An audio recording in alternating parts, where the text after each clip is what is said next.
Welcome, Dr. Hardy. Thank you. Good morning, everyone, and thanks for being a part of today's event. I've actually been looking forward to today for a variety of reasons, and one is that I am always eager to participate in processes where race is the focal point, because, in my humble opinion, that race is such a powerful organizing principle in our lives as we literally as we speak. And yet, on the other hand, we continue in the broader society to treat it as if it's not. And so that creates a bit of a quandary for us. And so I think that any opportunity for us to get together to convene in a racially heterogeneous group is an opportunity that we should all seize. Secondly, I've been on this sort of my sort of one person soapbox about really trying to bring increased attention to the issue of racialized trauma. I've, on the one hand, as a clinician, I've been very, very excited with the developments in our field over the last decade or so, where we have, it feels to me like we have legitimately uplifted the issue of trauma, which, it has been a part of a paradigm shift, which I particularly appreciate. A fair amount of my work is with young people. And one of the developments of this emphasis on trauma has been to get hopefully away from relying on punishment as the major strategy for responding to young people, and particularly young people of color. On the other hand, I've been a bit dismayed by this sort of elevated attention to trauma, because for the most part, it has been relatively silent on issues of race. Even the groundbreaking ACEs work has been relatively mute on issues of race. And so I operate from a framework that one cannot be duly and appropriately trauma informed if one is not race informed. And so to be able to be a part of a conference today where we're honoring the marriage, if you will, of those two things, race and trauma, it's very exciting to me. And so I really am. I know I do this a lot for a living. So I know that the politically correct thing to say at this moment is I'm excited about being a part of this experience, even if I felt miserably about it. The fact of the matter is I am genuinely, authentically excited about today and this opportunity. I did want to also admonish you as an audience that I will be speaking rather liberally about the world according to Kenneth Hardy. And I want you to know that I know I'm doing precisely that.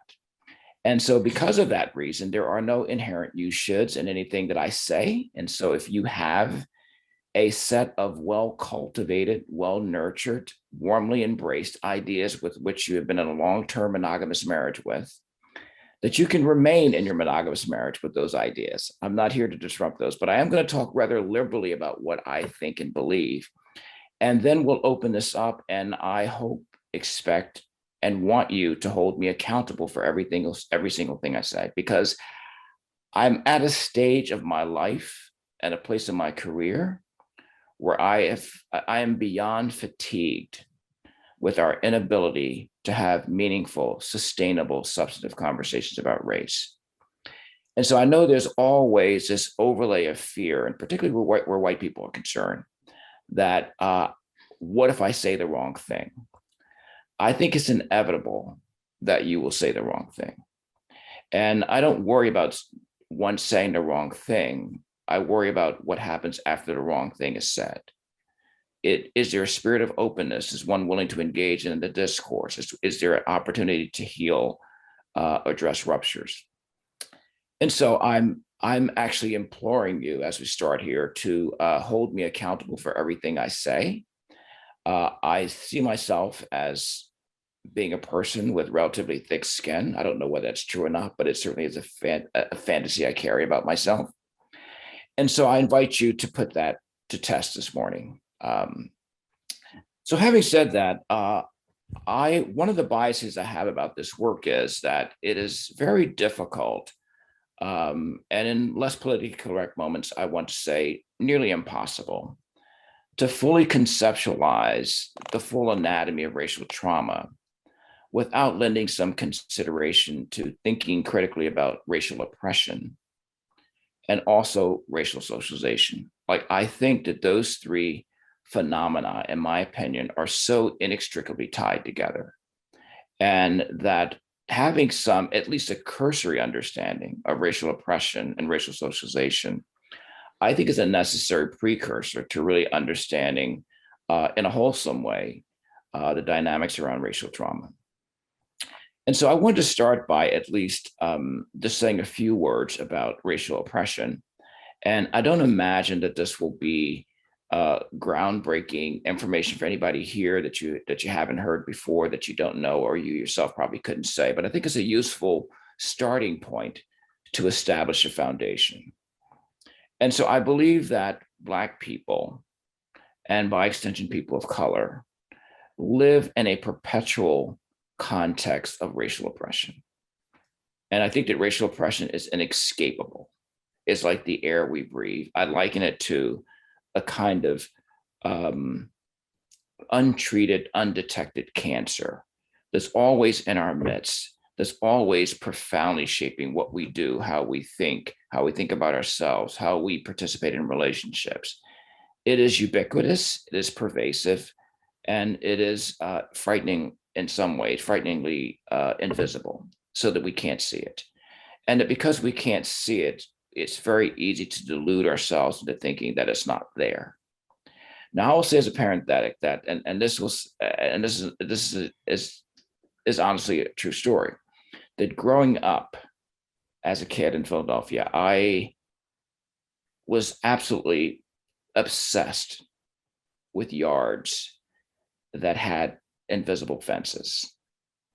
It was the most phenomenal thing to me to watch, like a dog, like a big pit bull in a backyard of a home, that would gallivant and run to a certain point in the yard, to the perimeter of the yard, and almost stop instantly. It seemed magical. And I was transfixed by that. And I was sometimes would get home, it would take me an hour to get home from school, a trip that otherwise should have taken me 15 to 20 minutes. Just going from home to home, watching yards where there were dogs in the backyard, running toward the perimeter yard and stopping. And it wasn't until later on in my life that I entertained the possibility that one of the things that I found so intriguing about these dogs in the backyard, who ostensibly were free, but confined by a fence that they knew was there that I couldn't see, was it reminded me of my own life as a Black person. And I think that it speaks to the dynamics of oppression, because like the dogs in the backyard, oppression impacts our lives in ways where it defines what our boundaries are. And when you get close to those, there's a metaphorical shock that you get that becomes instrumental in restricting your movement, that you become conscious and cognizant of it in a way that it cannot not shape how you relate to the world, all of which may not be visible to you or the outside world. And so when I think of oppression, I think of it in that way. I think that there are essentially two levels of oppression that Black people, and by extension, people of color, find themselves in the midst of. And so there's primary level oppression. And the designation of primary and secondary is not intended to connote that one is better or worse than the other, but rather two different manifestations, almost like opposite sides of a coin. And so in primary level oppression, that the critical features of primary level oppression is that it requires the physical presence of an oppressor. And in primary level oppression, that there is something endemic, there's something internal to that process that has the power to transform beings to things, so that objectification is a major artifact of primary level oppression. Another characteristic of primary level oppression is that it requires a power differential where one person, one group has more power than the other. And within that power differential, there's the power to define other people's experience, to define others' experiences. So the power to define is a very prominent tool of power. There's also a differential access to resources where one person, one group has greater access to resources. And then finally, in primary level oppression, that silence is the hallmark of primary level oppression. And silence is, in this context, is an act of interpersonal violence. It is where early in my career, I would talk about losing one's voice, but the voice isn't lost. The voice is taken. It has an element of aggression to it. And so that the context is created where those who are suffering from primary level oppression are stripped of an ability to give voice to their experiences. And it's not just literally about voice. It's also about having a sense of personal agency and power. And so that's primary level oppression. And so when I think about like a major life-altering event, like slavery was an example of primary level oppression.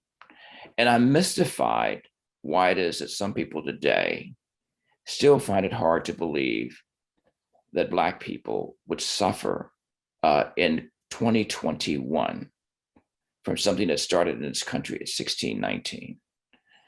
Well, it's not surprising at all to me when you just, in a very overly simplistic way, just do the math alone, that Black people in this country have not been out of slavery as long as our ancestors were in it.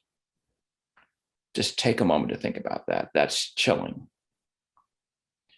And so, and those of us who are clinicians, we understand, we speak, we lecture, we write about the intergenerational transmission process. We have an acute understanding of it. We, even around our physiology, we know that if our parents had arthritis, then it's reasonable that we might have touches of arthritis. We understand that happens. And yet, when we consider the intergenerational transmission processes involved in slavery, we want to change the calculus of that. We want to change the formula. Well, I get asked all the time, why do you continue to talk about slavery? You were never a slave. Well, it's hard for some to conceptualize that if part of your history is defined and shaped in slavery, that you don't have to be in slavery for slavery to be in you. And so this is part of a dynamic that informs the everyday lives of African Americans and Black people, not only in this country, but around the globe. And so there's also secondary level oppression. And secondary level oppression is much more insidious. It's much more difficult to detect because all of the characteristics of primary level oppression are absent in secondary level. There is no physical presence of an oppressor. That in secondary level oppression, that the oppressor isn't needed to be present because the subjugated, the oppressed, becomes the vehicles of their subjugation. And that in secondary level oppression, there is an internalization of one's oppression. And so it makes it seem as if that the person is responsible. And when we look at the plight, the suffering, the indignities that Black people have suffered in this country and continue to suffer, it is convenient for us to place that on the shoulders of Black people and not consider the ways in which this is an artifact of something much more broadly systemic. It's something that is much more intergenerationally calcified. And so when the oppressed or when victims began to take on the behaviors of perpetrators, it is difficult for us to hold in front of us that those seemingly perpetrators were also or once victims. And so this is what happens in secondary level oppression, is that there's an identification with the oppressor, began to take on the characteristics of the oppressor, and we tend to lose sight of the ways in which oppression is still a prominent feature.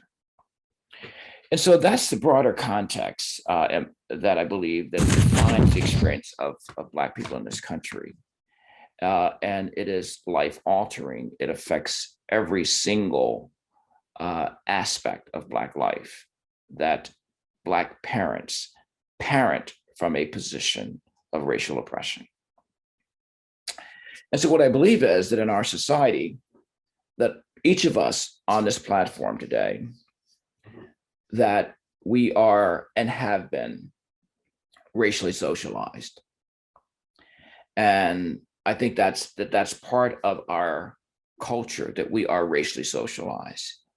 And yet it's rather fascinating to me because the ways in which we are racially socialized is racialized, which means that depending on what our racial identity is, that the process around our racial socialization will be dictated by that. So I believe that white people are racially socialized in just as frequently and systematically as are Black people. Yet the fact of the matter is the very anatomy of that socialization process looks very differently. So here's some things to consider. So what I believe is that for Black people, the racial socialization process is explicit. It's explicit. It's named. And for white people, it's implicit. So I knew that I was Black by age 4. And when in the good old days, back when we all used to travel, and when I travel and I would ask in settings like this of white people and Black, at what age did you begin to think of yourself racially and to have some sense of racial awareness? Now the question is not at what age did you become aware of race, because white people become aware of race early. They know that we're white people, you know that we're Black. But I don't know that you know with impeccable clarity and depth that you are white.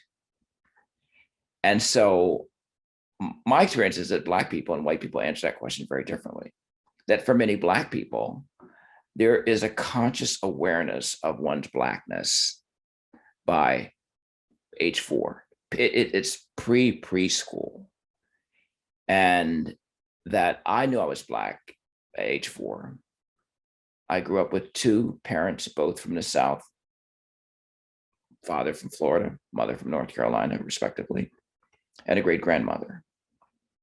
And they understood intuitively that at some point I would be wandering out into the world to participate in, to inhabit, and to be engulfed by a world that may not receive me as warmly as they would wish.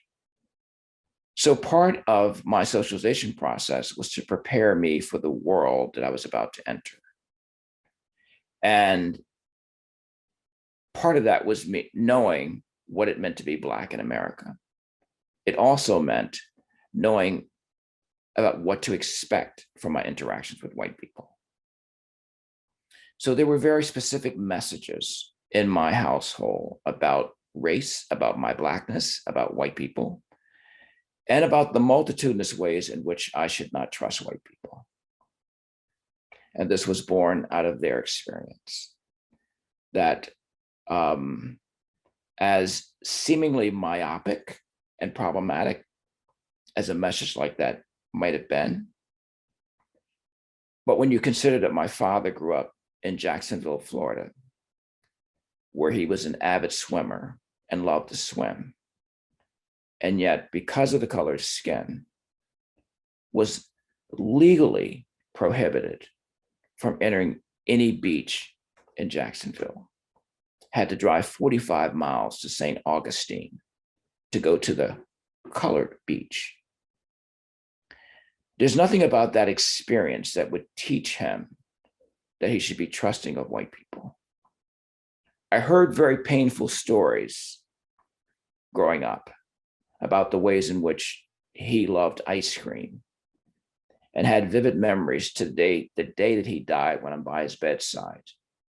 Took it with him about walking in the heat, 90-degree days in Jacksonville, desperately wanting an ice cream cone, but not being allowed in the stores that sold them, and having white kids sit in front of that store, licking ice cream cones, taunting him. Those were stories, experiences that he took to his grave. And yes, you are right. I never had one of those experiences, not one of those experiences. But those experiences live inside of me in a very poignant way. They shape how I see the world. They shape how I see myself, how I navigate the world. And I suspect that I'll take those stories to my grave with me as well. That my mother grew up in North Carolina, and the ways in which taunted in school, had her hair pulled, called the N-word, that those experiences cannot not affect how one parents. And if you are a Black parent today, and I don't care whether you are parenting a Black boy or a Black girl, that you live with this unnamed, unrecognizable, nagging feeling in the pit of your belly, that you have to, at any point, will be confronted with that which no parent wants to be confronted with, the painful reality that you may not be able to protect your progeny. And the thing I always wonder about us as psychologists, we are very good at, we're very astute at coming up with names for syndromes and disorders. And I always wonder, why is it that we have no name for the kind of penetrating and piercing and debilitating anxiety that Black parents have about the safety and the well-being of their children? What name do we give that? And there's something profound about not naming it, because when we don't name a condition, we understand that in not naming it, that we erase it. It doesn't exist. It's why we named COVID. A year ago, it had no name. And now, because we name it COVID, we're all able to talk about it and have some understanding that there's a shared meaning around that. We say COVID-19 because we want the 19 to be a marker of the historical context of this deadly virus. And because we named it, we're able to look at it and study it and understand what the symptoms are and the syndromes are. And my goodness, we're able to come up with a vaccine because we spent time studying it. Well, I suspect, and I suggest, that we need to do the same thing with racism. And we need to do the same thing with racial oppression. We need to name it. We need to look at it in a very intricate way. We need to be able to think about how we might be able to offer some remedy for it. And so this issue of racial oppression then dictates how we do socialization. And what I believe is that socialization of white people and Black people is fundamentally different, but it helps to define our shared experiences. And so on the one hand, I think it's explicit for Black families. It is implicit for white families. And so some of you might, particularly white people, might be asking, so I want to answer your question before you ask it. What gives him the right or the audacity to speak so definitively about white people? He's Black. And what do you know about our experience? Well, I want to answer that question for you before you ask it. and you still may want to ask it later, which is fine. I'd be happy to answer it. I have to be honest with you. I consider myself an expert on whiteness as an ideology and white people. I consider myself an expert. I'm duly licensed in that regard. And I consider myself an expert because I have lived my entire life under the tyranny of whiteness. That Black people in this country and beyond the borders live in a state of white occupation. And when you are occupied as a people, it's hard not to be preoccupied with your occupiers. And so I've been educated in predominantly white schools, where all of my professors were white professors, my clinical supervisors, white supervisors. All the theories that I was exposed to are theories that are espoused by white theoreticians. I've done 2 postdocs, and those postdocs were in white spaces with white. So I've been well trained.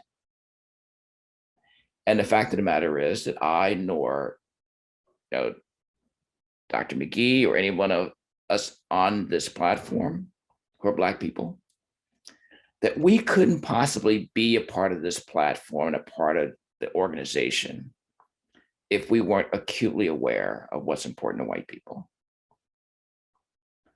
We have to not only be aware of that, we have to accommodate it. The reverse is not true. As a white person, you don't have to know anything about my life. And the absence of knowing anything about my life doesn't deter you in any way. You can still walk in the blackest of Black neighborhoods and be the CEO or president of an organization, in that neighborhood, without ever having any critical interactions with Black people or know anything about them. You can have a practice that's replete with Black people, Black clients and patients. And your lack of knowledge, your lack of access to the core of Black experiences will not deter you. That is the privilege of privilege. And so around the socialization process, then, I think that there are some places where where our socialization is shared. So let me come back for a second, because I don't feel like I can explain this. So the implicit socialization in white families is that, and if there's a white person on the platform, we open this up, please share this. But white children don't grow up in families where they're told you are white.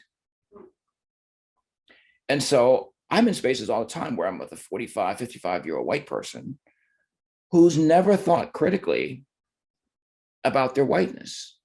Yes, they at some level can say, I'm white, and say, well, what's that mean? Well, it means I have privilege.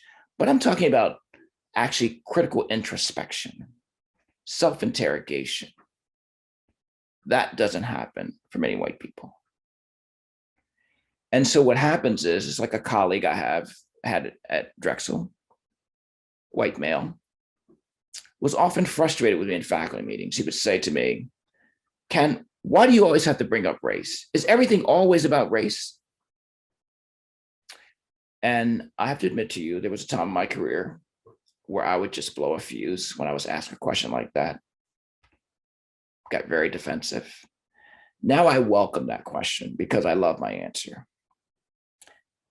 And so my answer is that I bring race up all the time from your perspective, because from my perspective, you never bring it up. And I'm more than willing to bring it up less if you're willing to bring it up more. But what I will not tolerate is you not bringing it up and then thinking that it's your birthright to define whether I bring it up or not. But here's the other thing. I've been thinking about race critically since age 4. So it makes sense that I would over-endow the significance of race. And when I operate out in the outside world and I see people responding to me racially, it's like women of all races. know that you're responding as a woman. You cannot not be conscious of your womanness. And so I've been thinking about race my entire life. And so, of course, from his perspective, it would appear to him that I over endow the significance of race. And yet, because he hadn't thought critically about being white until he came to Drexel at 45, it made sense to me that he would under endow the significance of race. And herein lies the difficulty we have when we occupy and create cross-racial spaces. Our contexts are different and our realities are different. And we don't have a common language for building a bridge. But now, in terms of socialization, I think there's some commonalities around our socialization. There are points of convergence. So, for example, I believe that we're all socialized to believe in a superiority of whiteness. And so I find it hard to believe that there's any white person born, raised in the United States of America who does not believe at some level in his or her or their inherent superiority racially.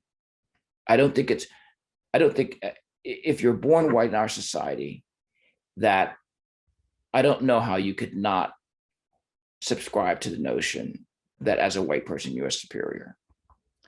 Because that notion is supported throughout all areas of our society. Now, it doesn't mean that that's a fait accompli, that that's a life sentence, because I think there are white people who really do their internal work and come to terms with that. But I believe by and large, the majority of white people never have a critical thought about it. And so it's reified in our broader society. And so if I take just very stupid, simplistic examples, like how do we justify, for example, that the face of every piece of currency that we have bears the face of white people? Admittedly, white men, admittedly, presumably heterosexual white men, admittedly, presumably heterosexual Christian white men, but white nonetheless. How do we reconcile living in a multiracial society and having all of our currency bear the face of white people? Without interrogation. It's normal that would be the case. It's normal that we'd have 45 out of 46 presidents who are white and never question it. All men, never question it. That we look at our systems, university presidents, the ways what students get exposed to in graduate psychology programs. We think nothing of the fact of having someone go into a doctorate program, 4 years of study, and only get exposed to literature that's propagated by white people. So don't tell me that you don't believe in your superiority. Because if you don't believe in your superiority, then why aren't you challenging that? Why aren't other ways of being big acknowledged? No, I know that it's something that seems abrasive and disrespectful to say this, but no, I don't think there are white people getting up every morning, brushing their teeth and saying, damn, I'm so superior. Damn, I'm superior. No, I don't think it happens at that level. It's made in the USA, it's much more subtle. It's much more integrated into our daily ways of being. And I don't believe it's just that white people believe that white people are superior. I know for sure that Black people are socialized to believe that white people are superior. And unless we do our work, we live with that notion. We don't say to ourselves consciously, damn, what a white people are really superior. But we act as if it's true. That we become preoccupied with what white people think. That I don't think white people have any clue about the amount of time that Black people spend worrying about, thinking about, having to consider how somebody's going to be received or regarded by white people. There are many of us as Black people who won't even we have trouble admitting that to ourselves, that we're making conscious decisions about what I wear to work based on what white people think, what I do, how I do my hair, how I wear my hair, how I show up, what I say, what I don't say, how I say it. All were like that dog in the backyard, trapped behind this invisible fence. And so we have bought into that notion that white people are superior. I found myself, for while I commuted between New York and Philly, so I was on a train a lot, and found myself, actually, if I'm getting on one end of the train and I'm walking toward a white person coming from the other end of the train, I would literally watch myself yield the space to the white person. I also watched white men who would never yield that space. White women, I'm sure, informed by gender, but white men wouldn't. Internalized superiority, internalized inferiority. Another point of convergence around our socialization is that we're all socialized to believe in the inherent inferiority of Black people. And so white people, whether we'll admit it or not, believe that Black people are inferior. Black people, whether we admit it or not, have been socialized to believe that we are inferior. And my point is, if we do nothing to challenge our socialization, we're stuck in those positions. And so, no, I don't think it is a single Black person that gets up and say, damn, I'm so inferior. It's much more benign. It's much more subtle. It's like it's played out in the kind of self-doubt that Black people have in white spaces, second guessing oneself. I'm always amazed, not amused, when I encounter Black people who have 3 master's degrees and then a certificate on top of that, and then a post-certificate on top of that. And I have multiple degrees myself. I've done post, and so I value education. I value learning process, but I also know that at some level there is this internalized notion that maybe I'm not good enough, that maybe I have to do a little bit more. And that message is reinforced in interactions with white people. White people have the luxury to grow into their jobs. Black people have to get multiple degrees and, prove themselves to even be considered, by and large. And these are the kinds of difficult conversations that we don't have in society, and yet they are so much a part of our everyday lives. And so I imagine that some of what I'm saying may be difficult, but I'm looking forward to the Q&A piece of this, interaction piece of this, because as I said from the outset, I want, wish, hope, and desire for you to hold me accountable for any and everything I'm saying. So I don't just get to come on and rant and you listen and then that's it. No, I should be accountable, and I want to be accountable. So another part of socialization then is around this inferiority.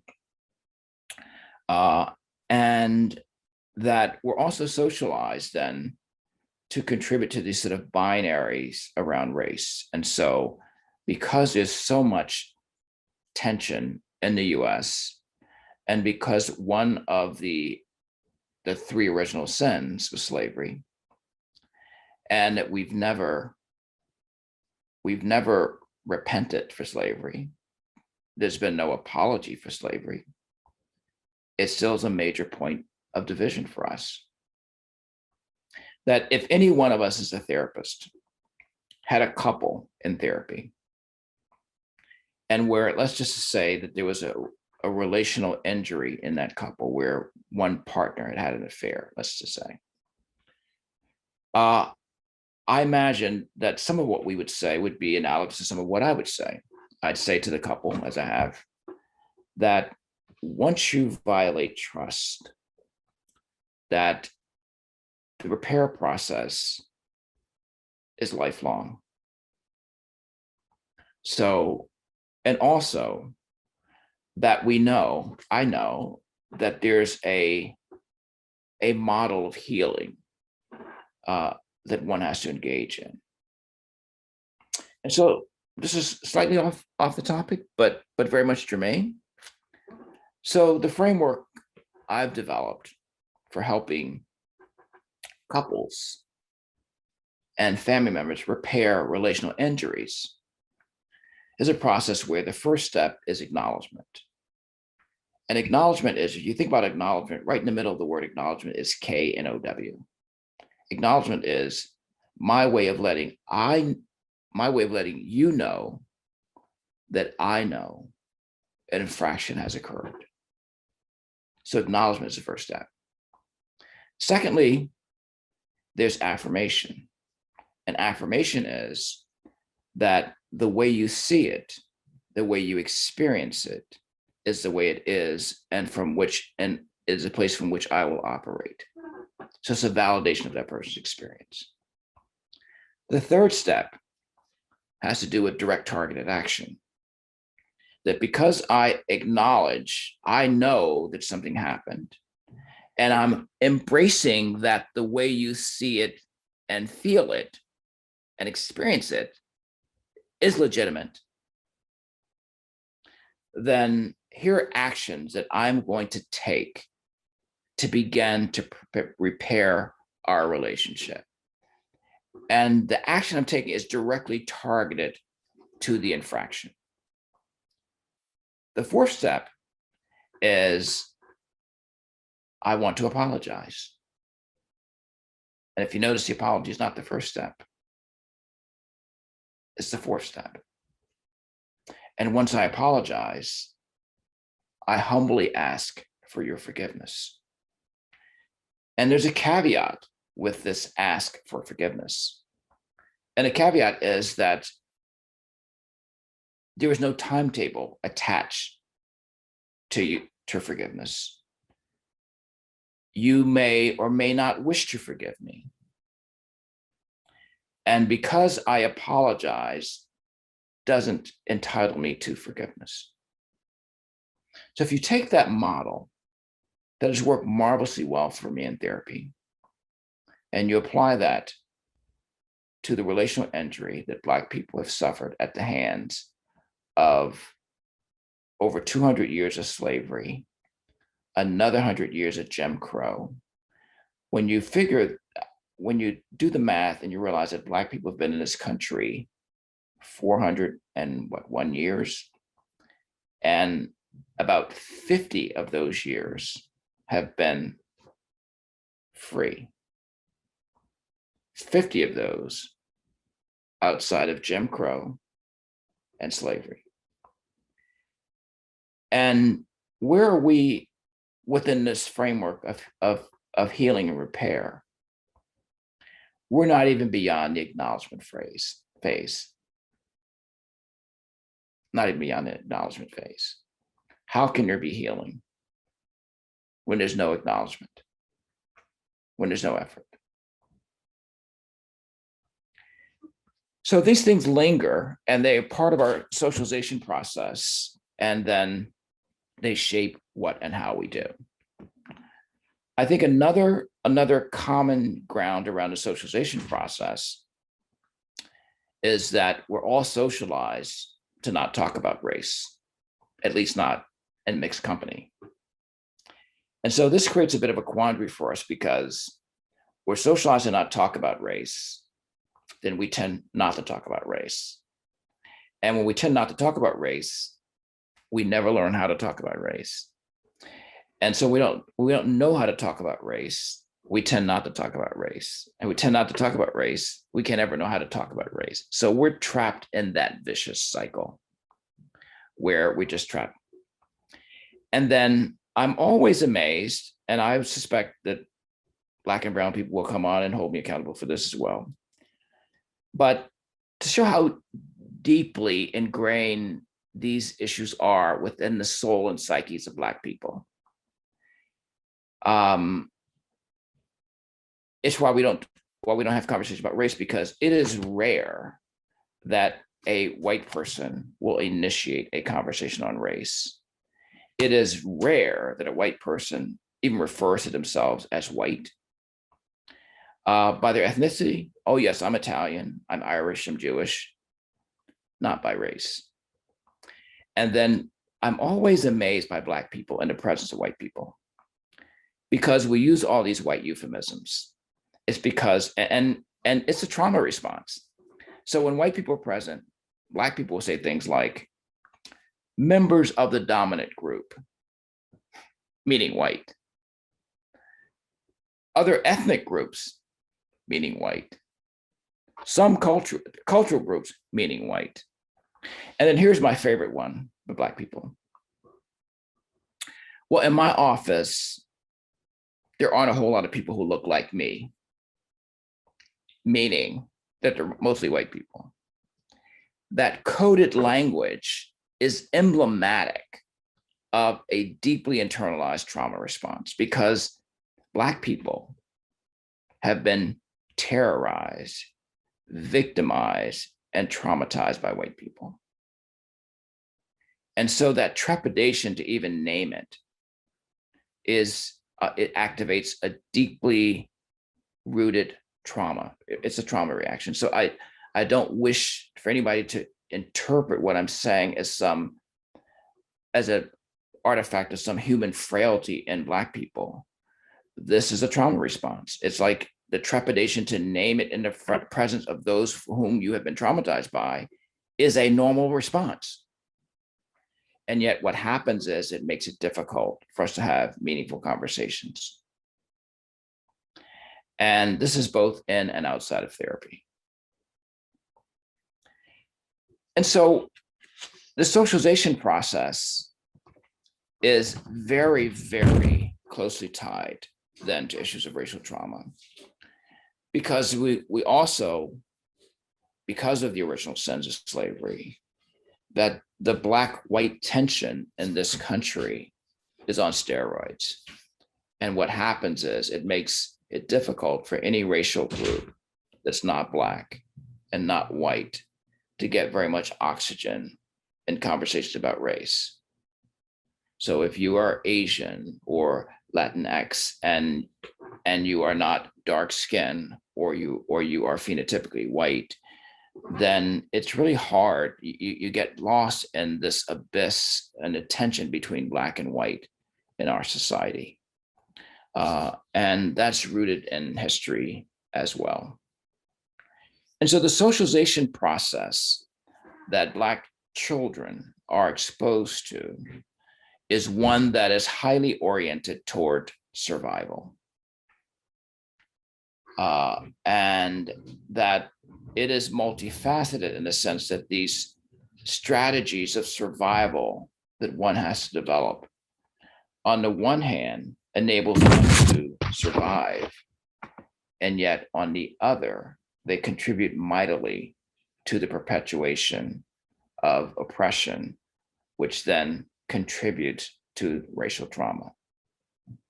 So here's the relationship that I think of racial oppression as a condition and racial trauma as an effect. So that when you have been hyper exposed to racial oppression, which I would argue Black people have, then racial trauma is an inevitability that you cannot not be. So every once in a while, I'm in the presence of a misguided, misinformed Black person who says, well, like I had a colleague at Drexel, every time I would mention race directly in the faculty meeting, she would say, well, I disagree with Ken, because as you can see, I'm a Black woman. I grew up in Mississippi, and I never experienced a day of oppression or racism in my life. And I would sit there in that faculty meeting and start Googling for where I could get Prozac from, because I understood that part of what was propelling her to say that was the discomfort, this internalized fear of naming race. And it wasn't lost to me, the fact I'm male, she's female.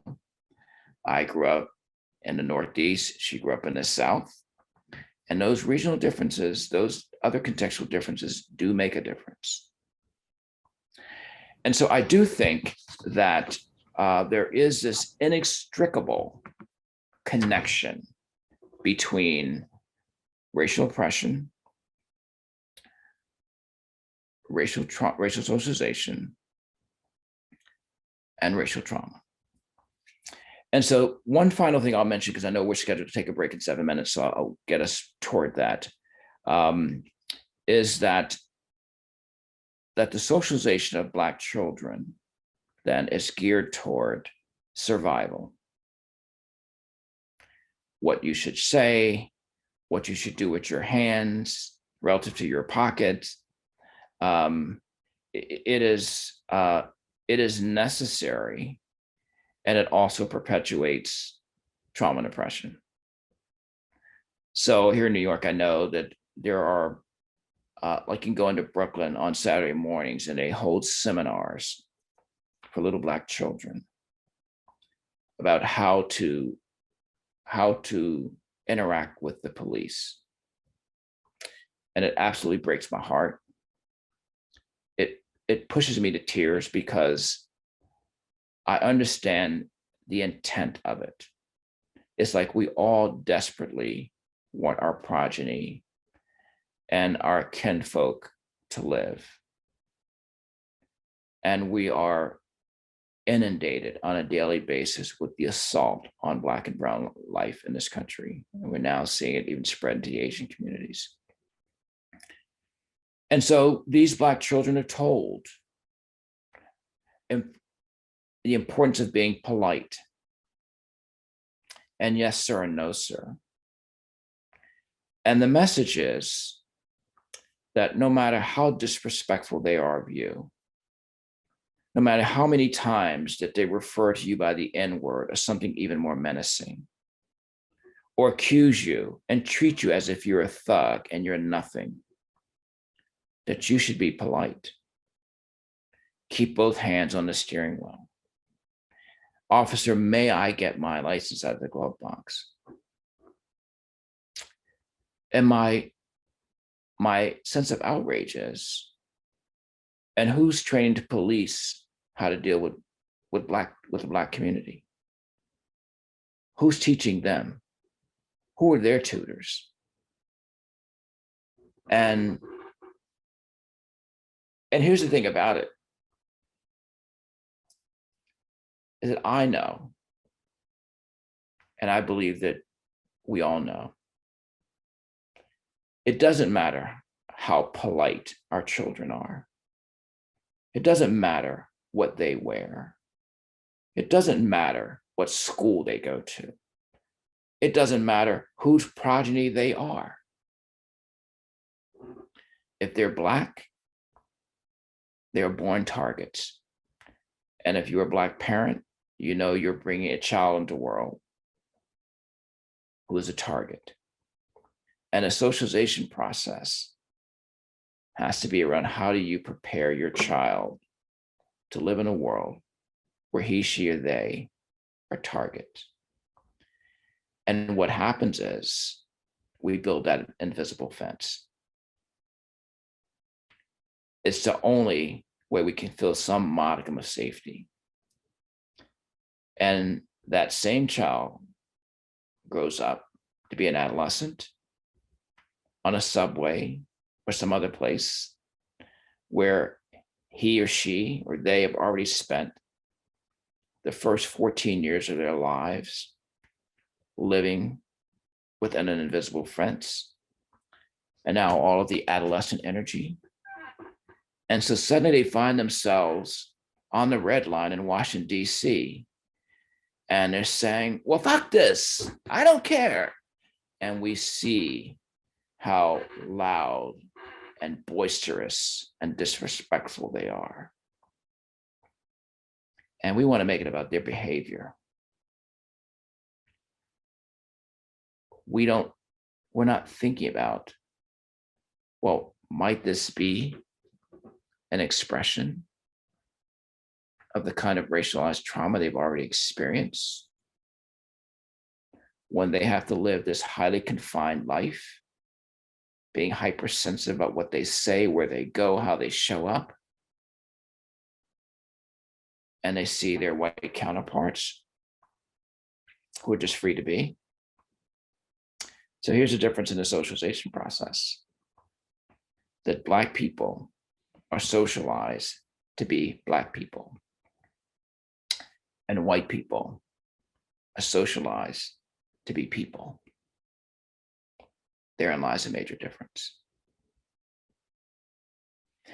And so when we return from the break, I take just a few minutes to just introduce this notion of habits of survival. And these are the ways in which Black people are socialized to survive in a racially aggressive society, and why I think it's more useful for us to think about habits of survival and dealing with Black people and Black clients than it is to think about defense mechanisms. So I will put this on pause here. Thank you for your attention and indulgence. So I hope everyone had a good break, did whatever it was that you need to do in that short period of time. I always think that breaks in this context remind us just how unfair life is, that you sit and you listen for 90 minutes and then you get to do your own thing for 10 minutes. It's just not fair. So anyway, I want to just share one more piece of content briefly, and then we'll open this up for your thoughts, reflections, pearls of wisdom, petite annoyances, and agitations are all welcome.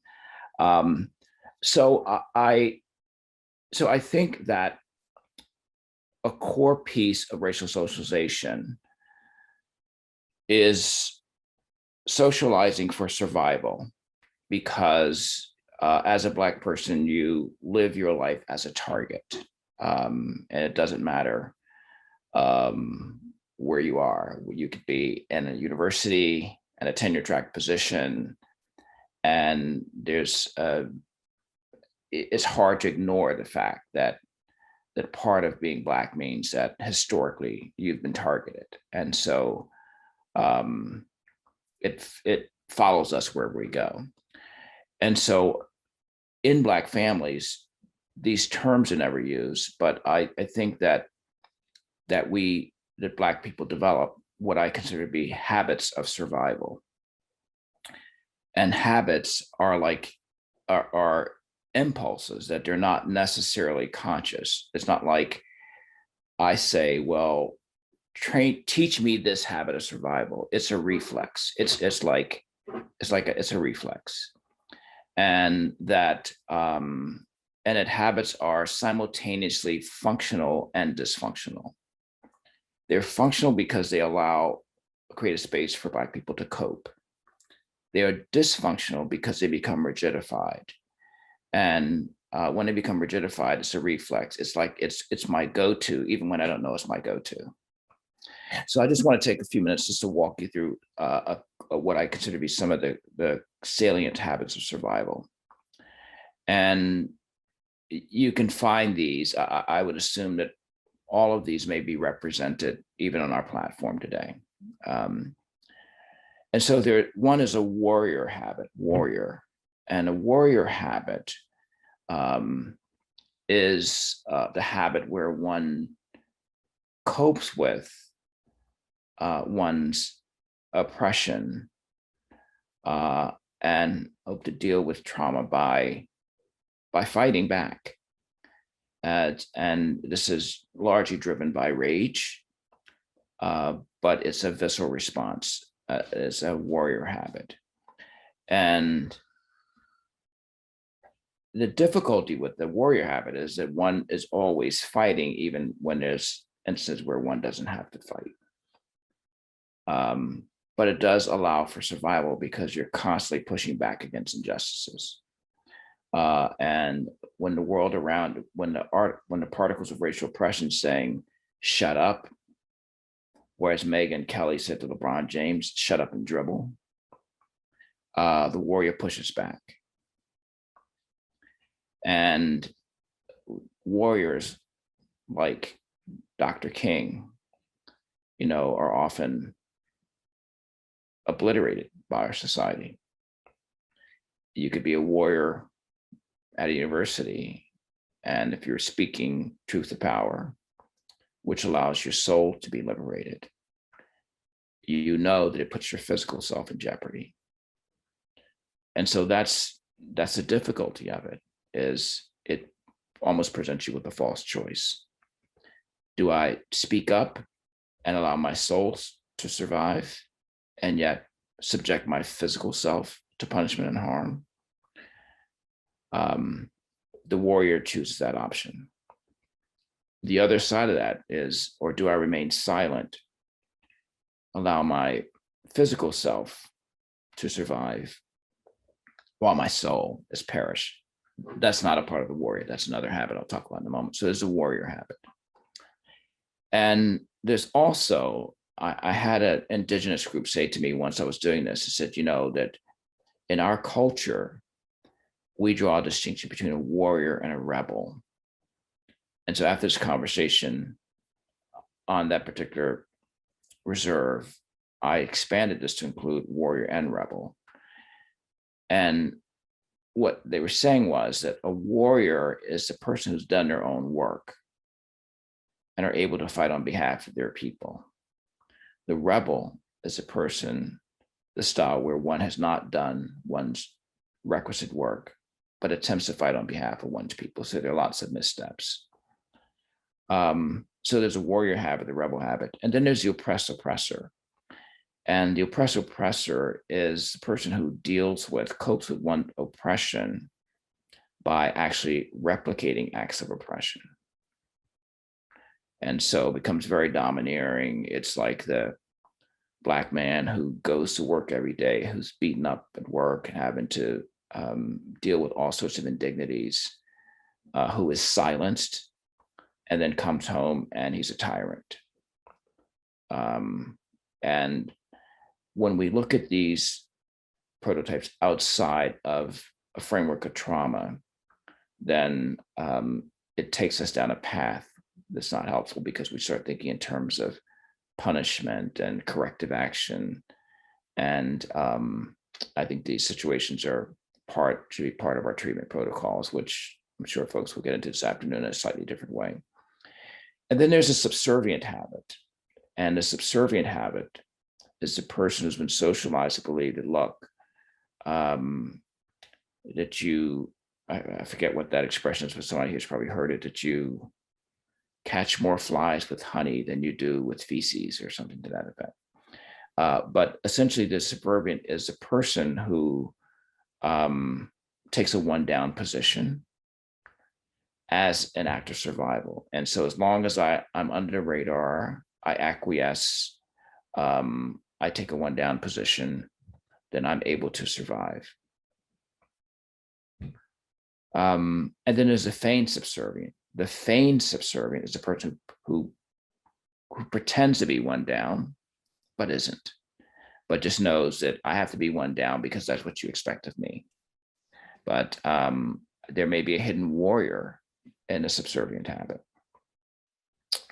And then there's a culturally split habit, where one has an authentic racial self and then a white appeasing self. And folks often talk about code switching. And I think this is a little bit, I'd like to suggest it's a little bit different. Like, code switching is usually around our linguistic interplays. I talk this way with you, and I talk this way in a barbershop, code switching. This culturally split habit is that I'm really navigating, develop a whole different self, which is a white appeasing self. And it is a part of my Black self that white people are most comfortable with, that they love that part of me. And we're constantly moving back and forth between the two. The thing I want to say is that that all of these survival tactics are complicated because they allow one to survive on the one hand, and they place Black people at risk, because what it means is that Black people are always in a hypervigilant state, always in a state of dysregulation. That I always think if we could look at the internal operation of Black people, it would be that my calm demeanor is what I would look like on my exterior, and my interior is like this. It's constantly working. It doesn't matter whether you're at work. It doesn't matter if you're out sitting in Starbucks because you can't show up Black at Starbucks. It doesn't matter if you're in a restaurant. It doesn't matter where you go. It can be your child's game. And invariably, these issues are there. So they're inescapable. And I think that we exacerbate these conditions when we don't talk about racial trauma, when we haven't concretized racial trauma, when we don't, those of us who are the people that folks come to for assistance and help, if we don't have this as a framework, then we actually end up helping to perpetuate the very difficulties that we are being sought out to help ameliorate. And that the one final point I want to make here is that that we have to sort of embrace this complexity around the racial socialization process, in that it is instrumental and functional on the one hand and absolutely necessary. And on the other, it plants the seeds of oppression. And I think these are conversations that we need to have. I think that we need to have a consciousness about this, so that, because I think there's something to be said for having some conscious awareness about why I do what I do. And I think it puts one on a pathway to liberation. And there are a well-defined set and predictable set of invisible wounds that emanate from hyperexposure to racial oppression, racial trauma. And I'll just say what these are very quickly, and then I'll shut up. And so I don't think you can be racially oppressed and experience racial trauma without being voiceless. And voicelessness is something that happens to you. It's where your voice is taken. That you cannot be exposed to racial trauma without internalizing devaluation. That if you've been told enough that you are lacking, at some point you begin to internalize pieces of those messages. It becomes major operating principles. And that you cannot be silenced and not experience rage. And rage is not the same as anger. Anger is a much more immediate, episodic emotion. Rage is born out of experiences with degradation, marginalization. And so Black people live in rage. We live in rage, because how can you experience and the George Floyd, or the Elijah McClain in Aurora, Colorado just recently, Sandra Bland, Tamir Rice, the names go on. We could fill up the entire day just calling out the names of Black people who have been brutally and unmercifully murdered. And we are a people who travel with our history.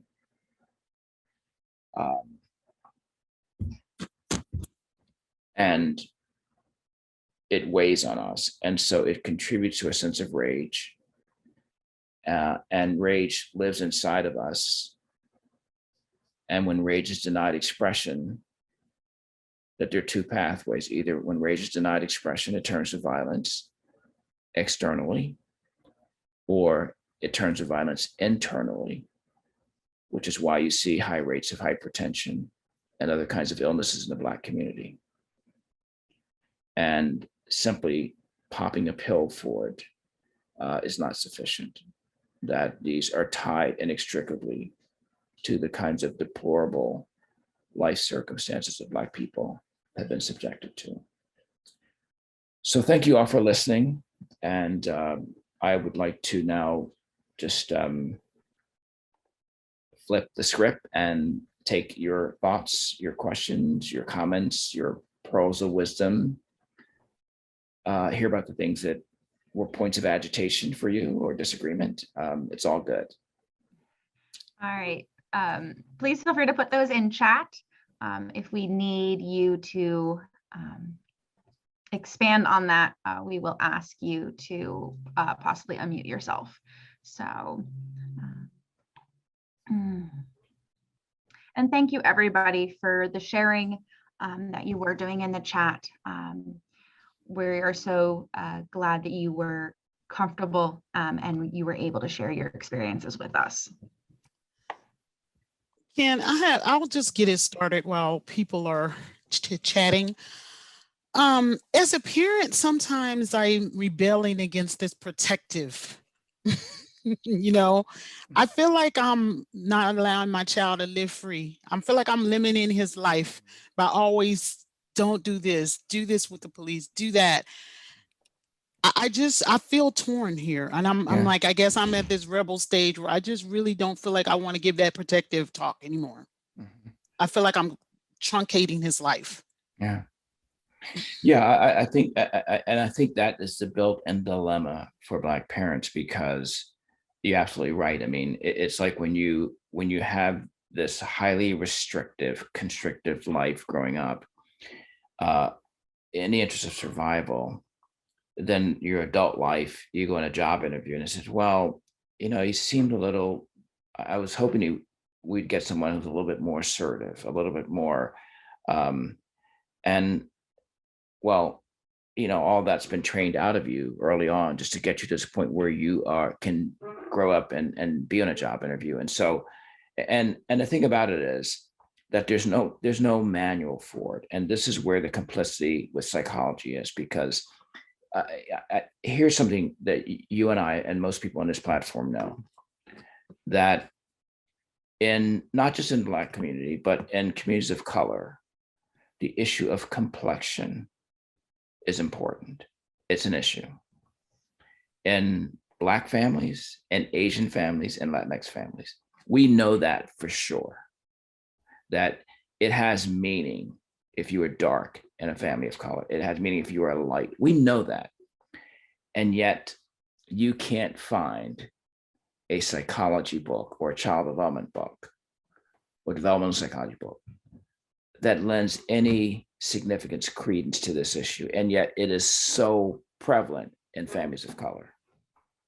So the things that you have to struggle with as a mother, there's not like there are resources you can turn to. We don't even consider, like, because when you are a devalued people, all aspects of your life are devalued. Nobody cares about what dilemmas are you have raising your son.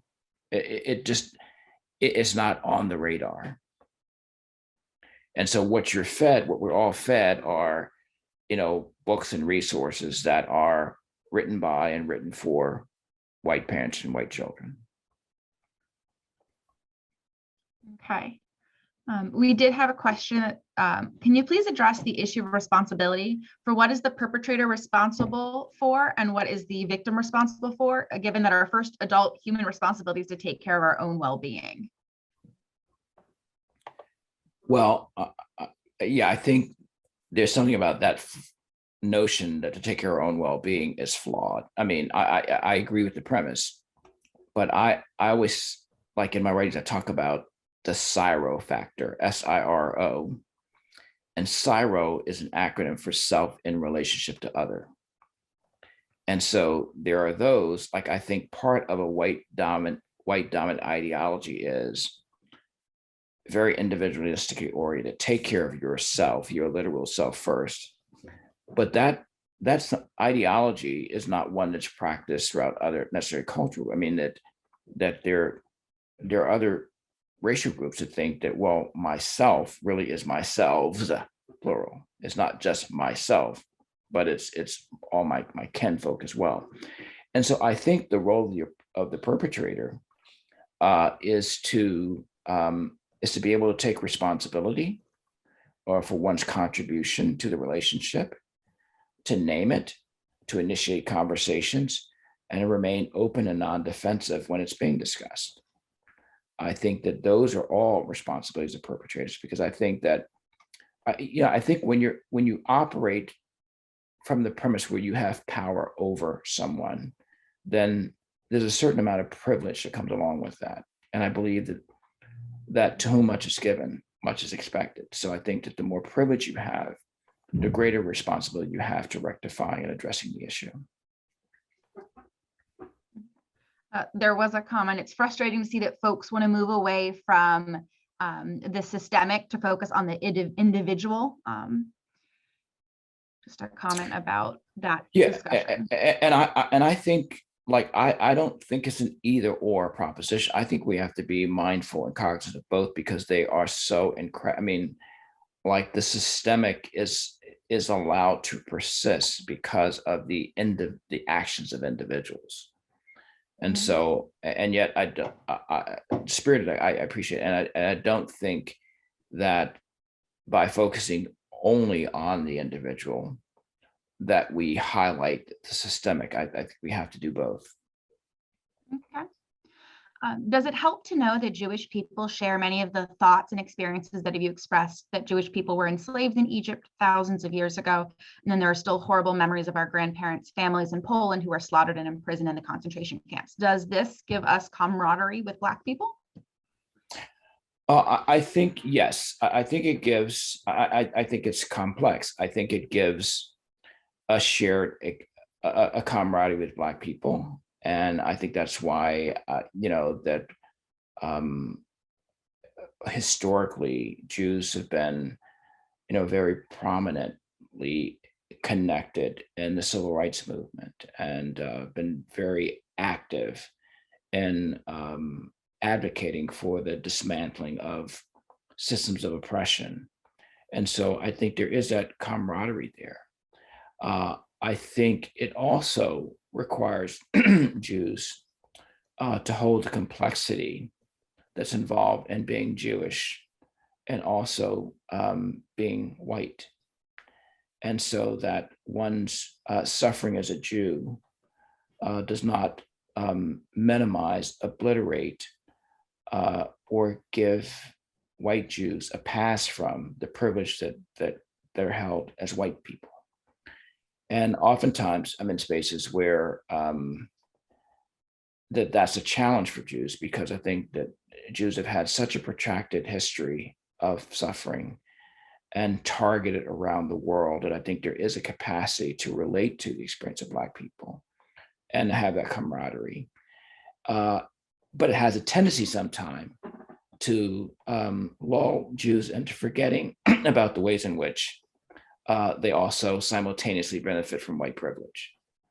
It is the same complexity that I have to have as a Black heterosexual cisgender man, that I think that my Blackness allows me to have some appreciation for what the LGBT community has to experience as being a marginalized, disenfranchised group.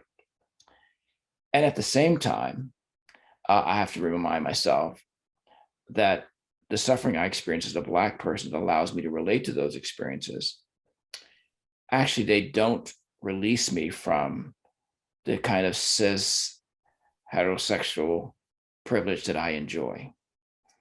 And so it requires then that we embrace the part of oneself that is oppressor and the part of oneself that's oppressed. Okay. And to have some clarity about that. Yeah, there was a comment. As a Jewish Black woman, I have to say there's a stark difference for white-skinned Jews versus Jews of color. Yes. It doesn't mean that white-skinned Jews do not experience oppression, but the fact that the thought of Jewish is white in the US is also problematic. There was a follow-up for the, when you talked about the responsibility of the perpetrator, saying, what's the responsibility of the victim? Well, Is there responsibility for the victim? Yeah, if I think about it in the context in which I've talked about these issues today, that I think that like just concretely, that Black people, that we have a responsibility to recognize the ways in which we have been severely wounded, harmed, and maligned by racial oppression and racial trauma, and that we have to make a concerted effort to push beyond that. The message isn't get over it. Much more specifically, if like silence, for example, that Black people live in a context where we have been silenced by white people, and it happens every day. We can see signs of it. Whether it's like the royal family wanting Meghan to shut the hell up, or Megyn Kelly, I said a minute ago, who says to LeBron James, "Shut up and dribble." And so that there's a way in which we are rewarded as a people for our silence, for being complicit, for being congenial, for being one of the good ones, for being the what I refer to in my writings as a gem, the good, effective mainstream minority, that we are rewarded handsomely for those positions. And so I think our responsibility is to speak up, is to challenge the voicelessness, even when we know we're not going to be heard, even when we know it's not going to be accepted. I think we have to speak up, because what I know is that there's certain things that my ears need to hear my mouth say, not to convince white people, but for the liberation of my own soul. That is a responsibility of the victimized. Okay. Do you reference or consider the works of William Cross, Dr. Naeem Akbar, and or Dr. Kobe Kambon when discussing the complicity of psychology in regards to the Black experience? Yeah, yes, and I think all those important works, and in my humble opinion, they tend not to have the kind of presence in psychology curricula that I would like to see. There are additional readings or ancillary readings. And I just know from a former professor, and more importantly, I know from being a student, when it's additional or extra, okay, thank you. I'm trying to do what's required. And so I just think that those ideas should be fully incorporated into the training and preparation of psychologists and the way it informs psychological practice. Okay. What suggestions do you have for addressing the silence and discomfort that exists among white psychologists or practitioners? What do I suggest? Yes. What do you suggest? Well, I think that there's a difference between silence and quiet. Silence is forced. Quiet is volitional. And so I don't think that any white psychologist who is committed to issues of racial equity and justice and the honoring of humanity can afford to remain quiet, because that's a choice. And so I think it requires white psychologists to speak up and to, I think when one has that, the privilege of privilege is that let me just back up. There are minimally three relationships we can have with privilege, with unearned privilege. We can misuse it, we can abuse it, or we can use it responsibly. And when we use privilege responsibly, privilege becomes a burden, that it's not something that we luxuriate in. It's like, I realize that because I have privilege, I have added responsibilities. And so I think the role of the white psychologist is to use their privilege responsibly, meaning that I can ill afford to wait for the Black person or the person of color to raise an issue about race, that I need to be the one who'll be the broker of permission, to give permission for us to engage in this conversation that otherwise operates under a gag order. And I don't think it's useful. Like I tell you, the times I've felt the most furious and the most betrayed by my liberal white friends is when we've shared an experience where there's been a microaggression And rather than them addressing it directly,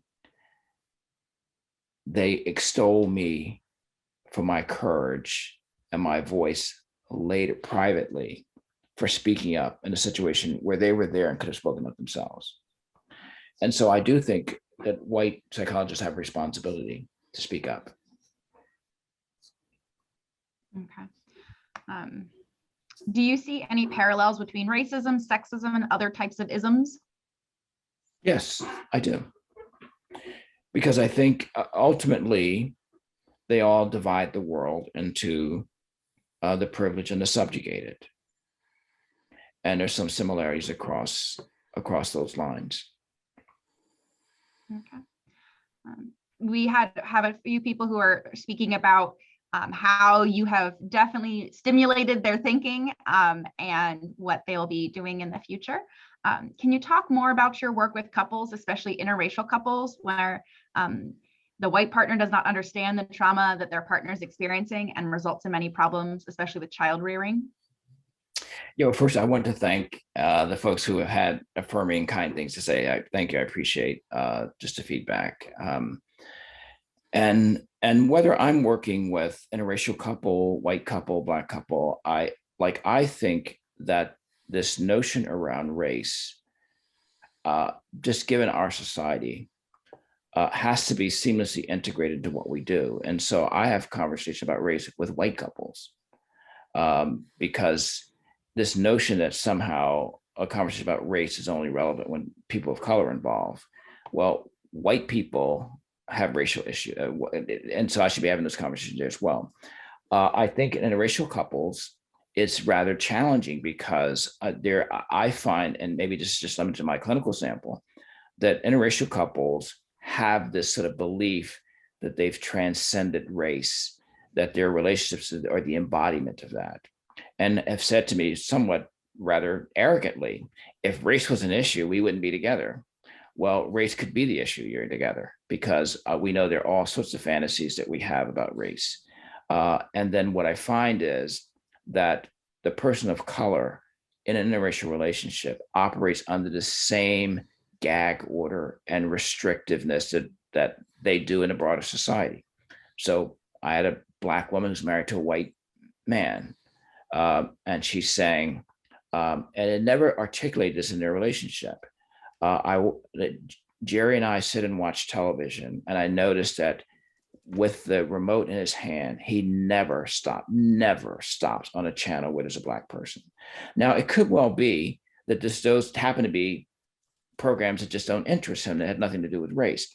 But the fact of the matter is that she noticed it, and she had an emotional reaction to it, and she didn't feel the comfort to say that to him. Does their husband, do they have children together? And so that for interracial couples, race doesn't operate in a vacuum, that those relationships are powerfully affected by those same issues. This is Deborah. Can I jump in just for a minute?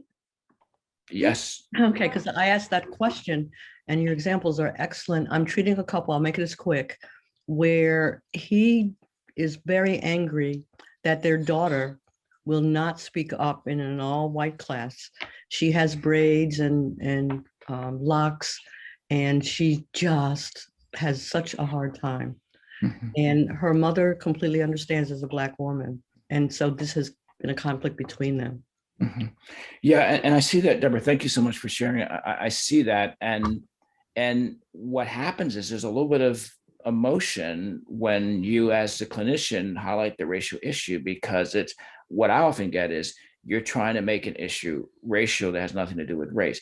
It has very much to do with race, and so what I'm saying to him is that I can understand your sense of lament and disappointment about your daughter, because in some ways, you're looking at this through the lens of a white person who has always been accepted. I mean, even if not you personally, but who you represent, and that's not your daughter's experience. That's not your wife's experience, and those conversations are no less difficult to have in therapy with interracial couples than they are to have in a broader society.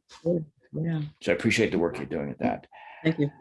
I'm going to wind down, and I'm going to respectfully and gently hand the mantle over to you, Dr. McGee.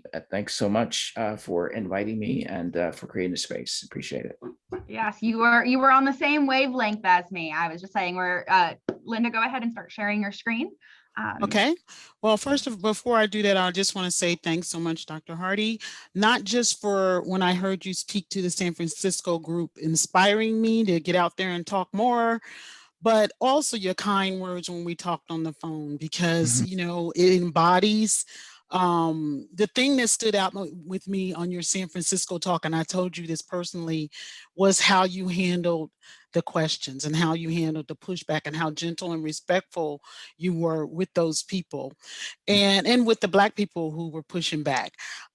So that taught me something, but also your words of affirmation, bring the point home about how we all need that, right? Mhm. Because we're fighting and struggling against that system that is not always affirming, no Right. matter how high you are, no matter how confident you are, affirmation is always great. So I just wanted to let you know that I appreciate that. Thank you very much. I appreciate it. Hi, everybody. It is lovely to be here. I wanted just to make sure that we all know that I'm continuing with Dr. Hardy's talk today, and he's a hard act to follow. But I wanted him to set the stage and for me to talk more about trauma, the research, and a little bit about trauma in the treatment room and how to treat it.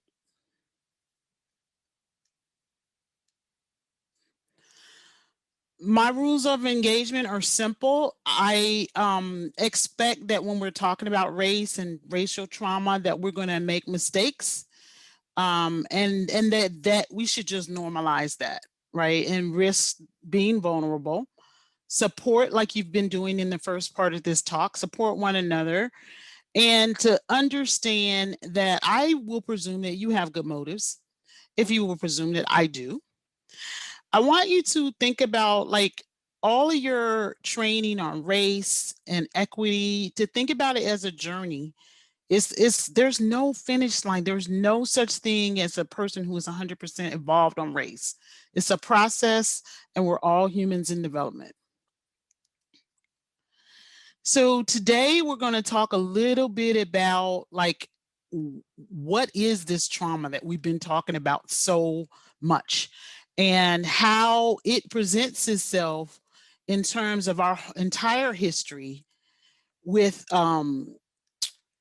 us, with Black people and psychology, in the field of psychology. Then we're going to talk a little bit about race in the treatment room, and included in that conversation will be unconscious bias and microaggressions. So Veronica, if you could hear me, I'm going to keep the chat off, but if there's somebody that's chatting something that I should know, I will be aware of let that me for know. you. Thank you. Mhm. So please put it in the chat and Veronica will let me know.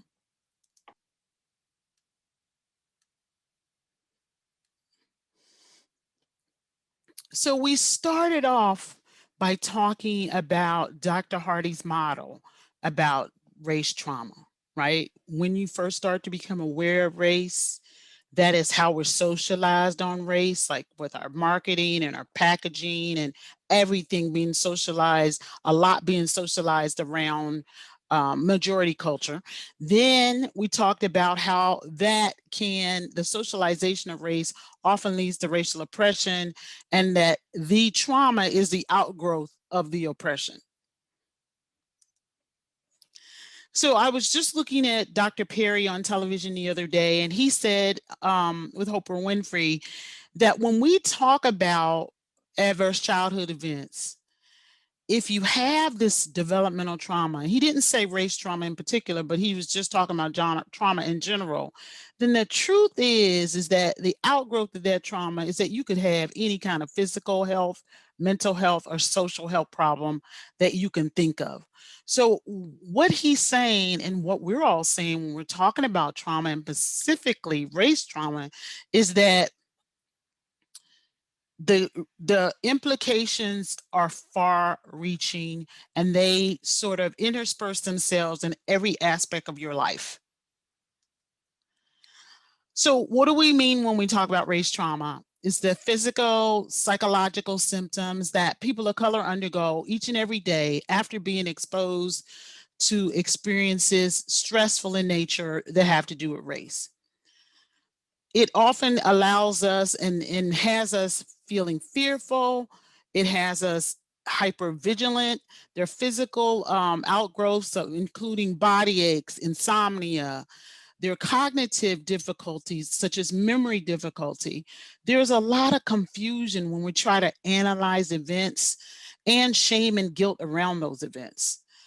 It's cumulative, it adds up, and it leads to this sense of chronic and insidious stress.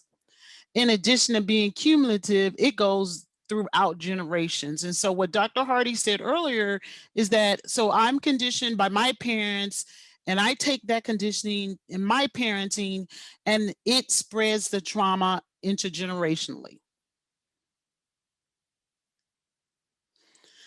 And when we look to the right of this chart, we see the impact of racial stressors being on the same level of prolonged physical and emotional abuse and exposure to violence. And that this kind of toxic level of stress has severe impacts on our physical and mental well-being. So when we talk about the physical, it goes down to the cellular level. A lot of diseases, African Americans have a lower initial prevalence, but they have increased mortality by middle age. We're more susceptible to things that are related to stress, such as heart disease, kidney disease, and diabetes. And sometimes when we hear this expression, Black don't crack, we're confusing external aging. That's a phenotype, right? Because what happens internally into our bodies is that Black does crack, and it cracks in terms of our cells. So a telomere is a part of the cell that gets shorter over age. And studies have shown that Black people, Black people's telomeres shorten by more than what white people's do. And that leaves us vulnerable to diseases as the cells age quicker. Also, there's this inflamed cytokine response. And what that means is that there are a lot of diseases that are associated with inflammation. Inflammation is not a good thing when it comes to physical health. And Black people are more prone to have cytokine responses that increase inflammatory vulnerability overall. And that was brought up in a study that they just did on Black women, and it showed that we are biologically 7.5 years older than white women. And that was due to accelerated biological aging. And only in about 27% of it was accountable by the stress and the poverty. There were a lot of factors that they didn't know why Black women aged more, but stress was a definite part of it. So when you have this race-based stress, sometimes it can make you irritable. I talked about the hypervigilance. It also leaves you vulnerable to depression and anxiety. And many people report sleep disturbances. One of the key comments that I've gotten during the racial unrest is that from Black people is that we cannot sleep. And I want to just take a minute to say a word about the Black psychologists or the psychologists of color on the call. Our sense of stress is heightened because we're taking care of clients who may be largely African American. We're taking on increased exposure to COVID by African Americans. So the level of stress among, and we're all full and busy because the level of mental health problems in the African American community is probably at an all-time high.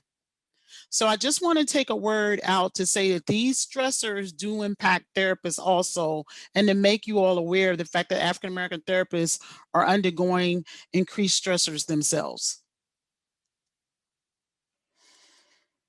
So there's been studies that have shown that there's increased likelihood of anxiety due to racial stress, cardiovascular reactivity, immunological functioning, and again, sleep over and over again. And I can't emphasize how much sleep impacts functioning. It impacts mental health. It impacts physical health, diet. So sleep is connected. It's like it seems like something that is discrete, but it has impacts that are far and wide. So we talked a little bit about the physical and mental health aspects of trauma, but what we didn't talk about is sort of the philosophical problems. It leads people to question if the world is really just a cruel place. And it has led to people telling me that they don't really have hope in the future. They have increased mistrust of the government. And it increases you going into survival mode. But survival mode is not meant to be undergone day in and day out. It's supposed to be a survival mode. So the fact that people are shifting into sort of a permanent survival mode exacerbates racial trauma. It doesn't help. So this is a chart that lets you know like who's more prone to have racial trauma. So you're more prone to have racial trauma if you're in a lower social class because you have more exposure to major traumatic events. If you're lower income, if you're Black, if you have childhood stressors and in your life, though, you're more likely to have depressed outcomes. And that's in terms of academics, behavioral, and health problems. So what happens when you're under this racial stress? The outgrowth of overt and covert bias, microaggressions, hate crimes, and assaults results in trauma. And that has far-reaching impacts in terms of how you view yourself. It is experienced in stereotype threat, where you're always thinking that you're going to prove the stereotype to be true. It has increased our need for belonging, social support, and mentoring. It is shown in feeling like you're an imposter.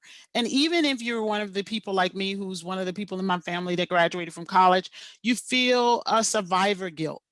There is isolation and even marginalization in terms of what trauma can have you experience. And there's also the acculturation needs. You mean you're always having to fit yourself in to the environment around you.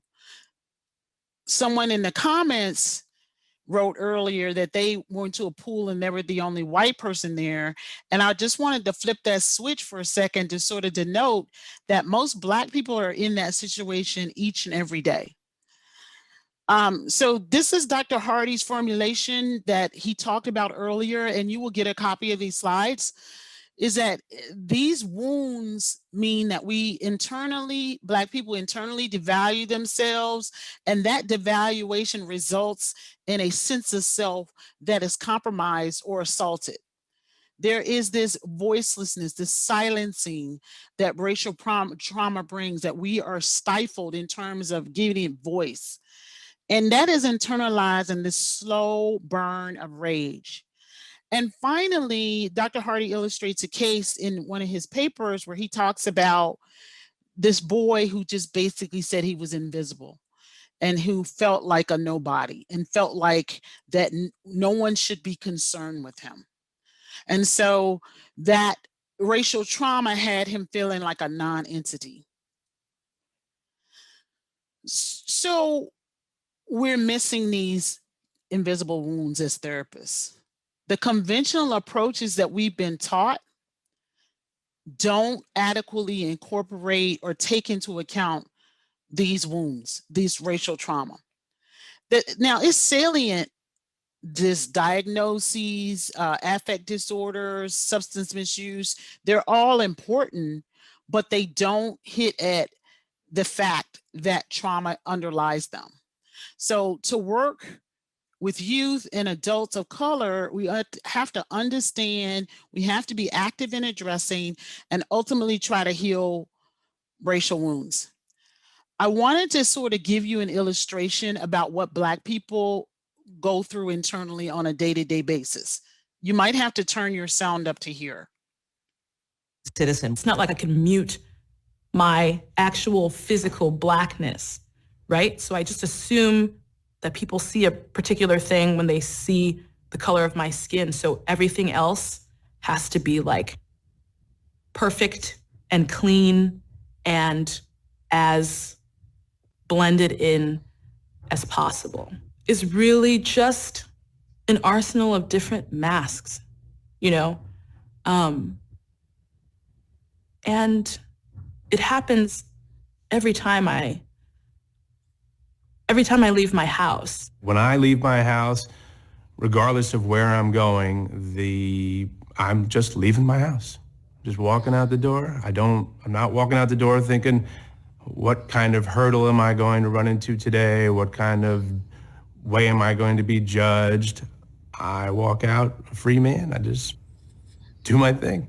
I have to make sure that I have given enough space between myself and another patron or another commuter on the train, just ensure that I'm not making someone uncomfortable. I have to make sure that my hands are visible when I walk into certain places so they make sure I'm not stealing. I try to make sure I make eye contact with people who may or may not be security or managerial staff, just to ensure that, you know, I'm not here to hide anything. I watch my tone to make sure that I don't come off as threatening. Just leaving the house some days, you know, it's sometimes it just keep you at home and just keep you away from everything.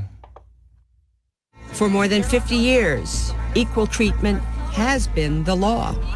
Yet, as we know from cell phone videos, the nightly news, and maybe our own experience, we still have a long way to go. Why are you following? Watch this. You think I'm stealing? You follow me around the store the whole time. There she goes, she thinks I'm stealing. Your card is fake. You're going to jail. That's what I kept hearing. Unless you're spending money, we don't need. Oh, I'm not spending money. Am I? Because I'm black. You've been warned. Your manager does not like black people, honey. Yeah. Oh my God!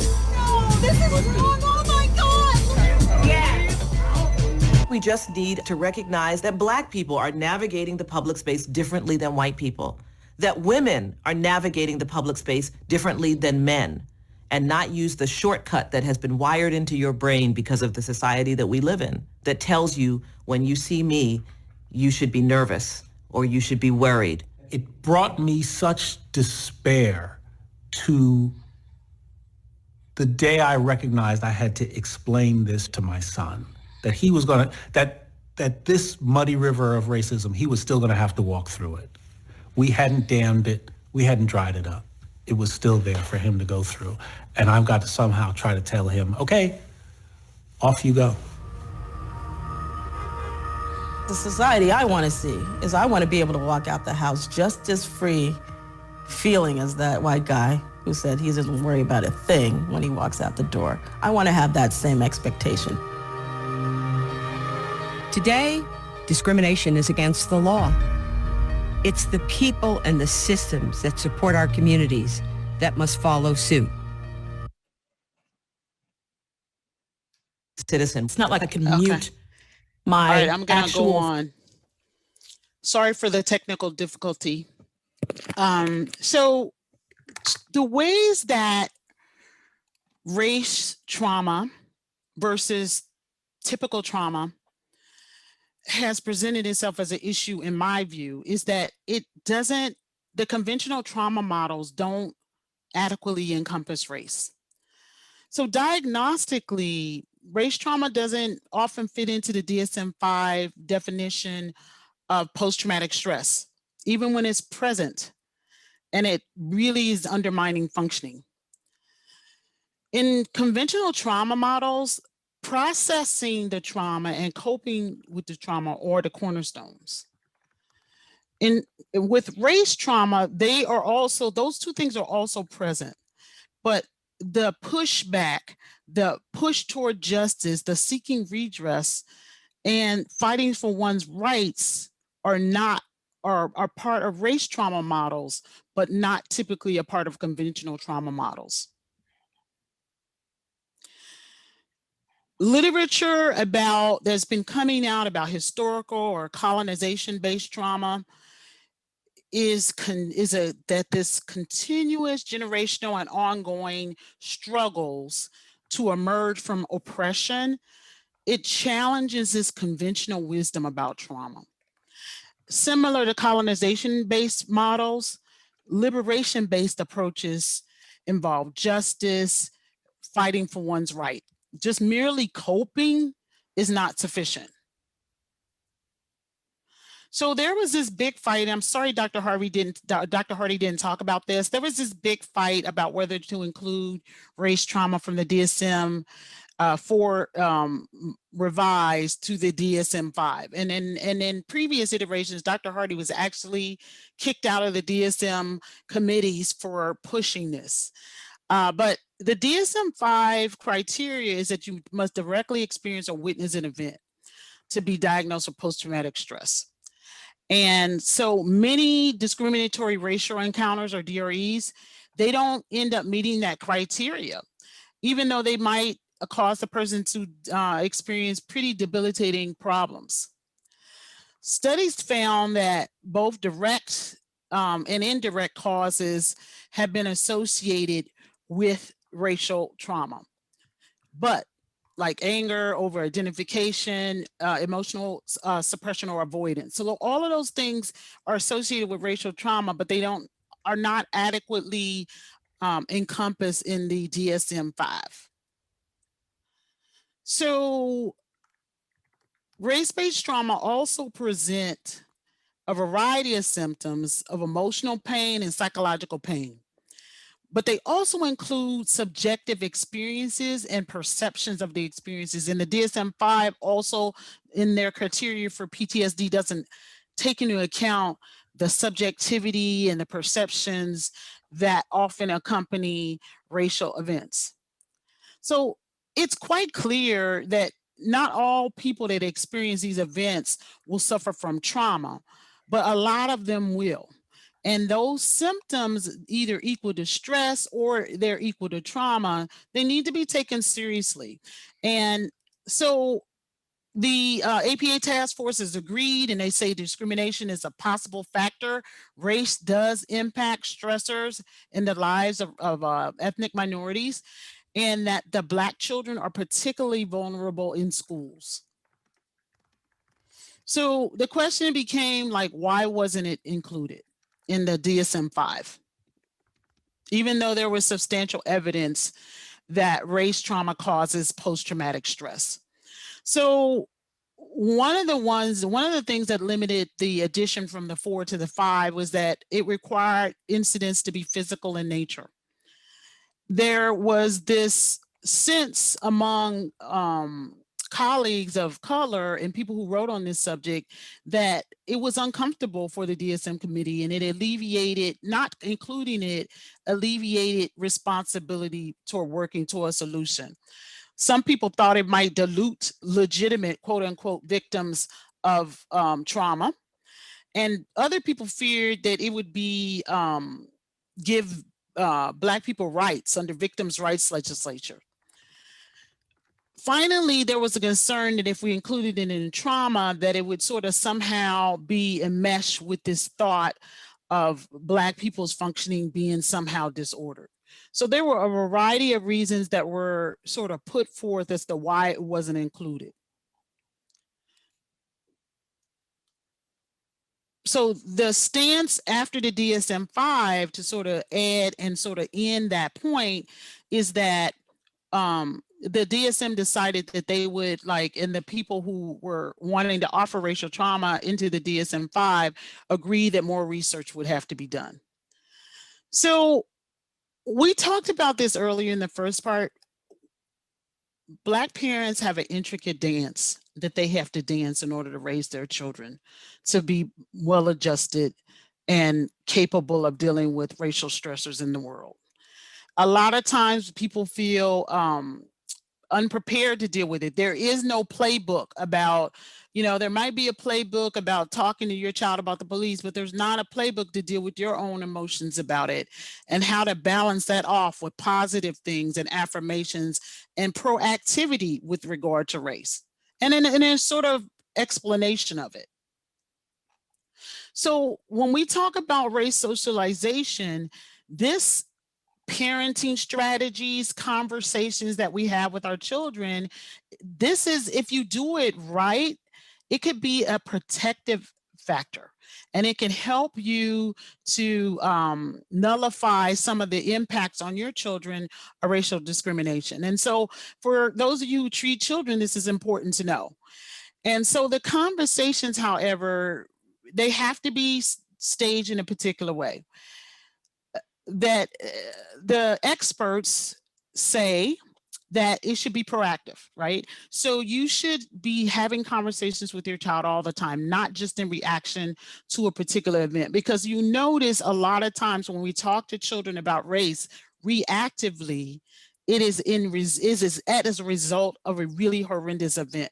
And so like I get called by media when someone's killed by the police. And so I always feel like that we are in reactivity mode and that we should really be talking to parents all the time about how to talk to their children. So the best strategies is sort of a blend of the protective, like preparing them and sort of getting them ready for the bias that they might encounter, and that the rules might be different, but also affirmational, like to build their sense of cultural pride and cultural socialization, to sort of help them build themselves up so that they have the confidence and the backing, to the emotional backing, to sort of stand up to challenging racial terrain. So this race literacy is the ability to like accurately call, read, decode the situation and recast it and help your child to resolve it in these racially stressful encounters. A couple more points. One is about this legacy versus literacy, right? When we talk about legacy conversations, those are like, you have to work twice as hard as a white man to get to the same place. And so you're sort of giving some sometimes even impossible goals to your child, and really trying to overprotect them and telling them they have to be this perfect person in order to get half as far as a white person, which I have personally found to be very ineffectual in terms of raising confident Black children. So we want to lean toward the literacy end, where there's an accurate read and not so much of a legacy read.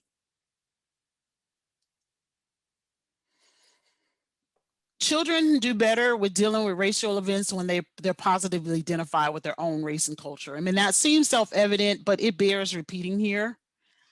If you are people of color that have under some racial identification models, those are models that therapists use to process and work through short beliefs about internalized racism.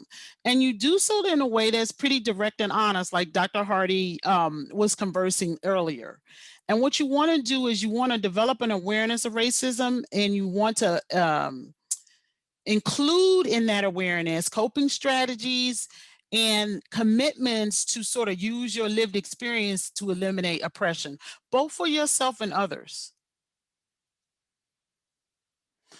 Helms has a ego status model where he works on reflecting your information processing and building beliefs that people utilize to like sort through racial stimulus.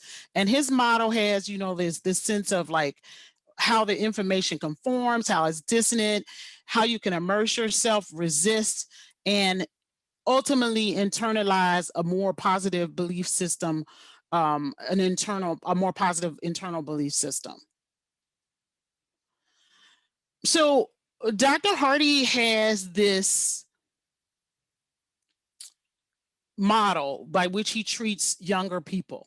And he talked a little bit about it earlier. And what you want to do is you want to have a very explicit affirmation and acknowledgement of what the person is going through and how race is a critical organizing factor. you just create this environment in your office and in your therapeutic relationship. You take a proactive role and you encourage conversations. And we'll get back to the encouraging conversations, I know, in the questions, because there were a couple of questions when Dr. Hardy was speaking.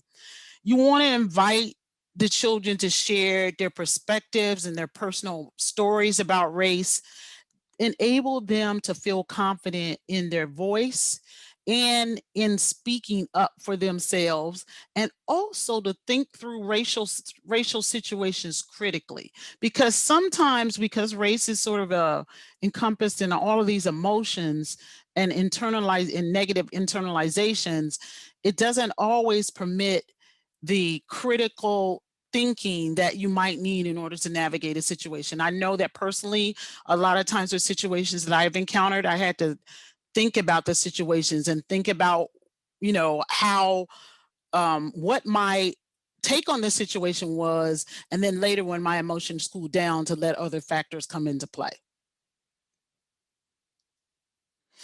Then he wants you to use this tool to counteract devaluation. You want to validate the person. So you want to really take steps to do what a lot of us do in therapy, is you want to start shoring up the person. You really want to affirm their worldview, right? And in doing so, you're still working to change things that might be maladaptive or whatever, but you at first want to give them the confidence to know that you affirm their worldview. You can't fix what you don't name. So this naming process is critical. We want to have this language to talk about self-doubt. We want to do that we want to talk about self-denigration. But this is something that we've been conditioned not to do. So this often takes a lot of time, and especially with young Black people, the youth, it takes a while to build up that trust in the therapeutic relationship. So we also want to help them start externalizing things. We want them to understand that this internalized evaluation is a part of them, but to also help them to find ways to build up and take the wounds from inside and start pushing them outside. Finally, we want to help them counteract that devaluation. And how we do that is we try to use an array of resources. This is where you want to pull in your team, your tutors, your social workers at your schools, to parents, everyone on a team, to sort of marshal all efforts and energies toward building up the individual, and to provide buffering and protection to that internal sense of self that's been damaged so much. We talked about the rage, obviously, in terms of healing wounds of racial trauma. We don't want to deny it, but we do need to channel it. A lot of times I always talk to younger people about taking that rage and doing something constructive with it, taking that rage and mentoring another kid, taking that rage and doing well at school and going to college. When I'm behind closed doors with a lot of young Black kids in high school, I talk to them about the fact that there's still only 19.8% of African Americans have college degrees. And so I try to help them set goals as a way to channel and express their rage. Right. Linda, you about ready for a break? Okay, are we ready? That would be great. Thank you. So this is a topic, this disruptive behavior and discipline issue. That's a subject that's near and dear to my heart. I do a lot of work with discipline issues in terms of speaking, consulting, even court-based work. And so what we see is that this disciplinary system that's operating in our public school system and even our private school system disproportionately impacts Black kids. And even for the same offense, the penalty is often harsher. And so this issue is so vitally important. So what we are trying to do in terms of when I see someone, they'll call me on the phone for a referral and they say, Johnny was just suspended from school. and he's getting kicked out of class. And so I say to them, well, what's happening with him? And everyone stares at each other. But then when Johnny gets to my office, he tells me that his grandmother died, that they didn't have food last week. And so it's clearly evident that this child is undergoing, or they witnessed a crime. I had a kid tell me that he had witnessed a murder, but no one at school bothered to get that story and to understand that he was going through hell. So what we're trying to do in terms of reframing, according to Robinson and Ward, is to get them to look at these behaviors through the lens of trauma. And not all behaviors are trauma-based, but my premise is that we poorly understand behaviors in the context of racial trauma. And oftentimes, not only are we punishing the child for something that happened to them, but we're failing to understand who they are and what they're going through. So if we could look at these models and we help the child to see that they need to rechannel their resistance. And Robinson says that girls do it better than boys. They channel their resistance in achievement. And so so to resist racism and sexism. So we're working on the boys to get them to do more channeling in that way. So I would like to see if I could play this tape for you all about a woman who works with trauma.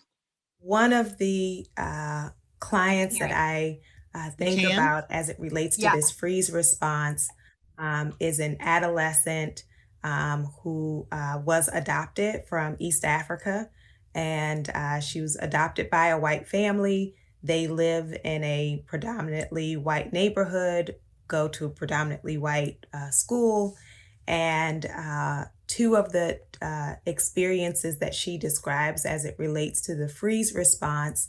One is she will be having a great time with her friends, sitting around at someone's house.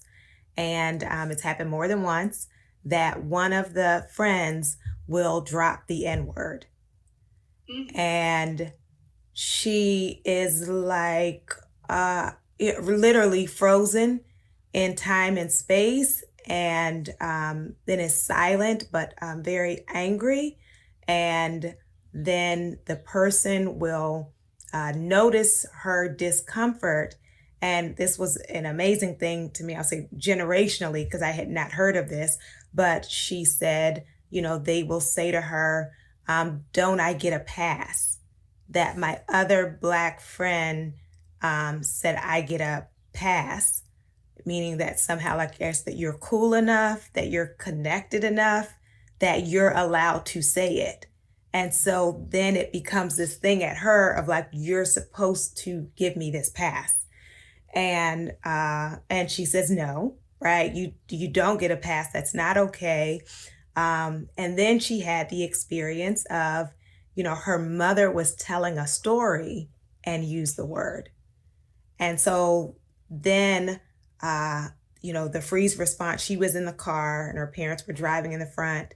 And then when she got upset about it, then her mother kind of made it about her, meaning like, you know, because the daughter said something like, when you said that, it made me feel not safe.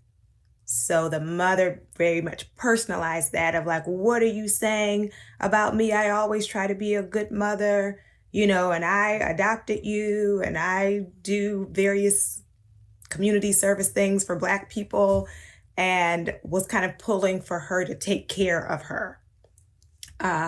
And, you know, so then again, you have like the power dynamic with the peers. It's these whole group of kids where you're the only one, and like no one is, you know, coming to your defense or support. And then in the relationship with the parents, the mother pulls for like, take care of me, and the father goes silent. And so there is that sense of being that I just have to shut down. Like, and this is one of those examples where in some ways, literally, I can't get out of here.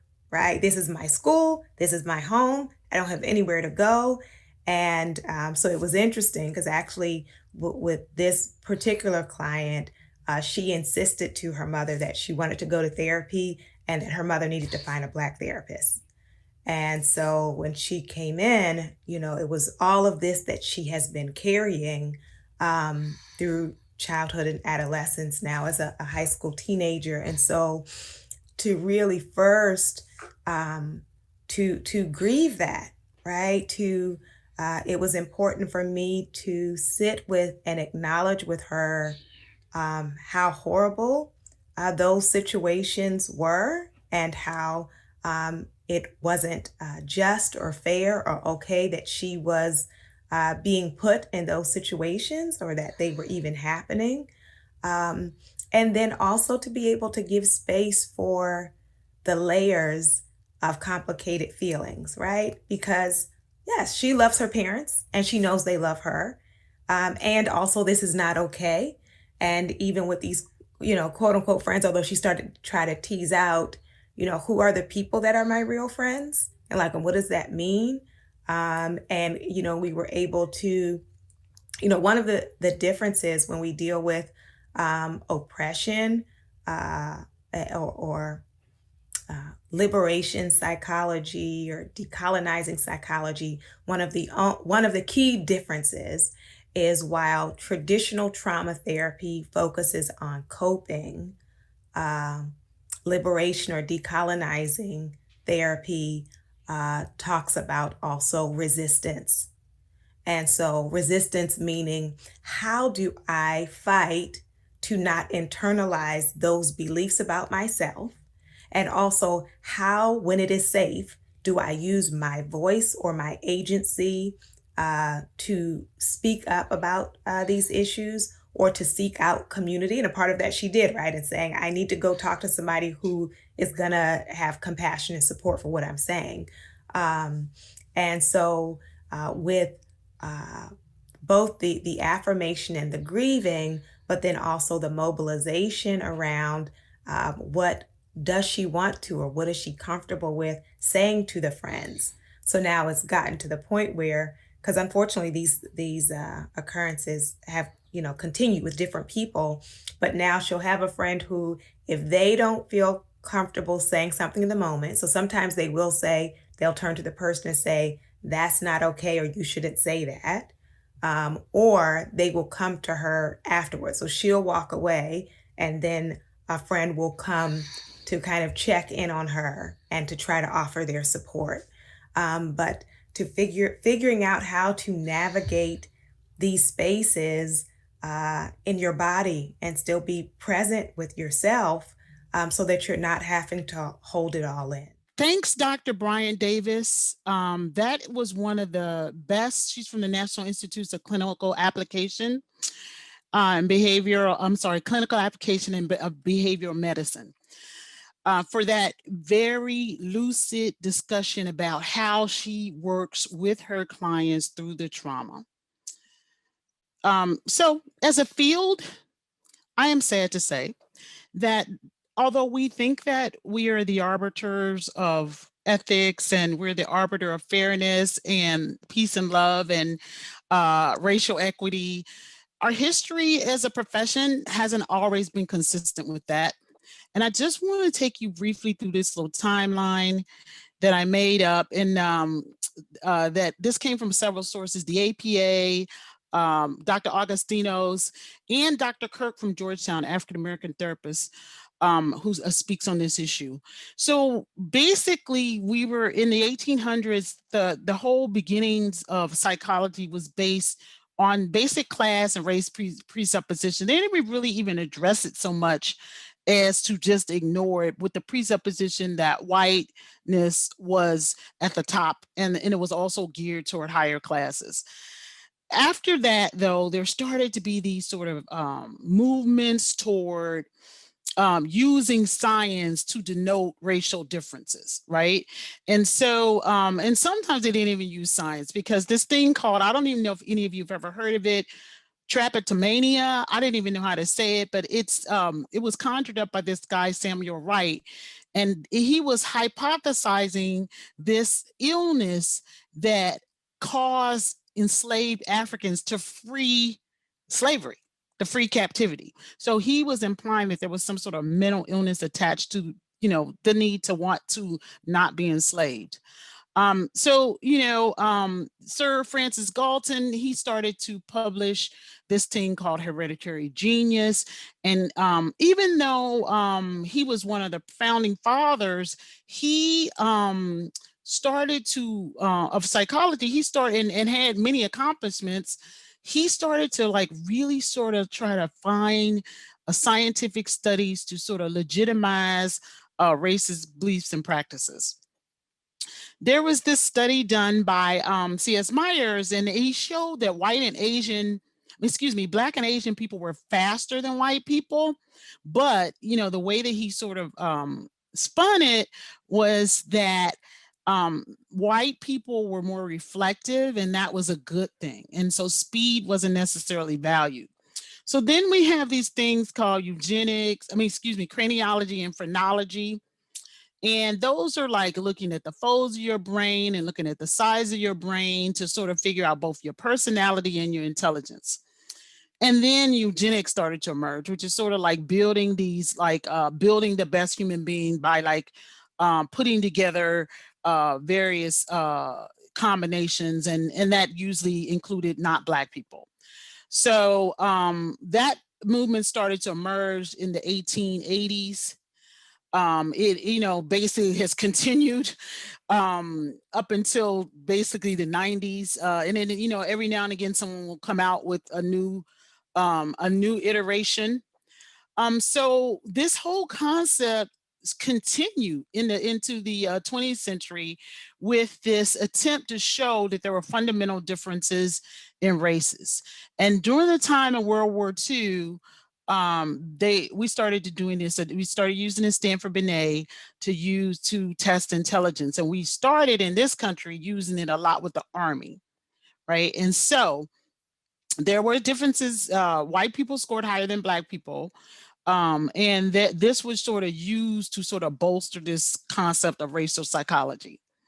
So Congress had this dictionary of a race of people, and it was accepted, excuse my misspelling, accepted in 1910 by the Congress. And it basically denoted the Black man to the lowest division of mankind from the evolutionary perspective. Also, a study that sort of had similar findings was the psychology of the study of the Negro. So when the 20s and occurred, there's also were studies about inhibition, and the studies sort of try to offer the premise that Black people were less inhibited and white people were more inhibited, and that was a good thing.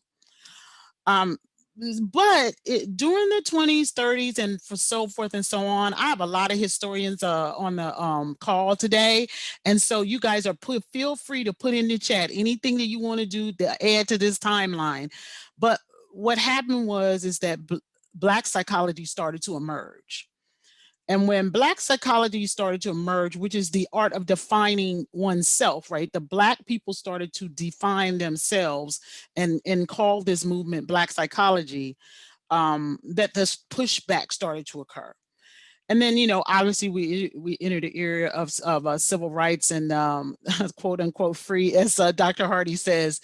But even still, it wasn't until the 70s that we got this Journal of Black Psychology. And then, of course, it was balanced against the Bell Curve, which was published, which was sort of put forth a genetic view of intelligence that Black people's scoring lower on the IQ test was a result of biology and not circumstances, racism, education, all these things. So also, what we use these tests and psychology was used for was to influence programming, social resources, child welfare programs. And because Black people were poorly understood, stereotypes were used to develop those programs.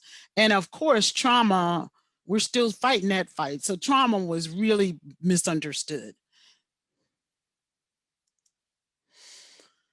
Unfortunately, all of these men had great things to do. ANOVA with psychology. The person who created the G correlation, ANOVA variants, all of these things, they contributed to this field of psychometrics, statistics, behavioral genetics, but they also were eugenists. And again, that's a movement that's aimed toward improving the genetic composition of the human race. And so they advocated selective breeding. So it seems bizarre that these people would be so involved with it, but they were. This brings me to the present day. We don't have a lot of Black psychologists. That is just a given. They're basically, depending on whom you ask, about roughly 4% Black African-American psychologists. I just had to testify before the Maryland legislature, and I found out that there were basically about 160 Black psychologists in Maryland. You know, if you can believe that, matched against a population of 1.8 million Black people. So that gives you an idea about where we are. Again, you can see the bottom of the chart is the proportion of race to the entire country. And so the US population is 62% white, but 86% white psychologists. And so roughly that adds up to be a little over 100,000. Right now, when you extrapolate to present time, there's about 105,000 psychologists and still less than 5,000 Black psychologists.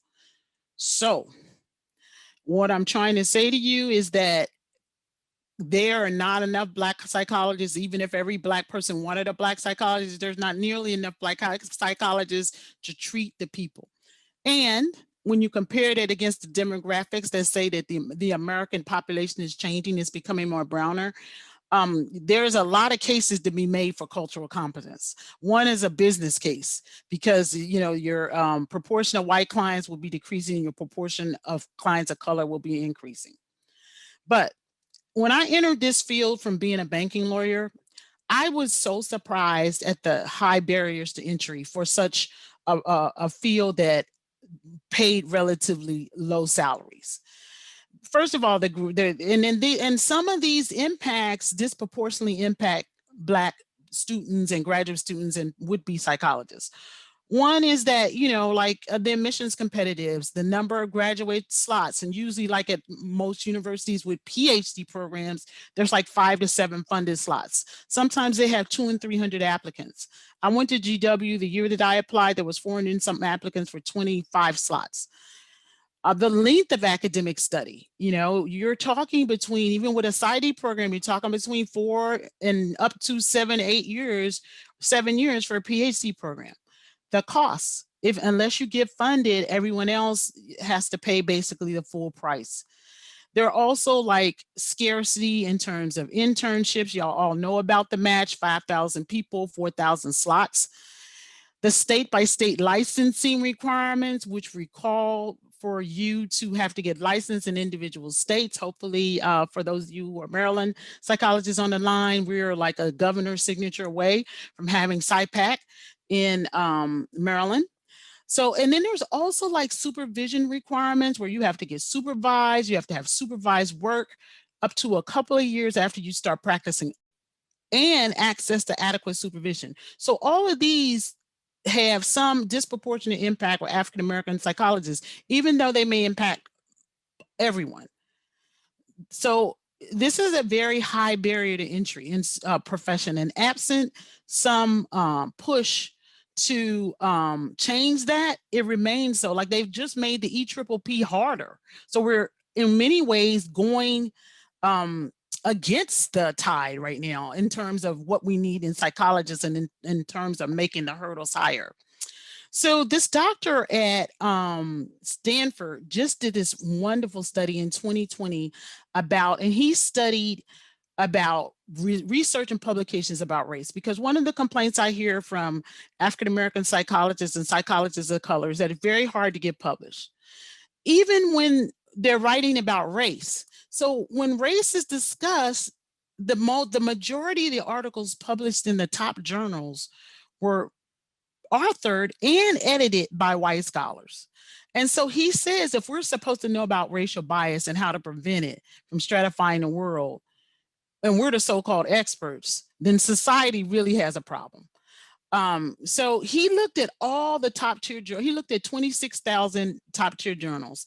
And what he came up with was this: very few of the editors in chief were Black, only 5% of color, when that includes people other than Black people. That when the editors in chief's race predicted the publication of research that highlighted race. So when the editors were white, they were less likely to publish articles that highlight race. When there were people of color, they were more likely to publish. And 63% of the paper's first authors in competitive journals were about race or white. So 63% of the authors were white, of the first authors writing about the topic of race, and only 23% were people of color. So the bottom line being is that even when we're writing about race, we're often not writing our own papers or our own stories. The stories about race are being filtered through the lens of white authors.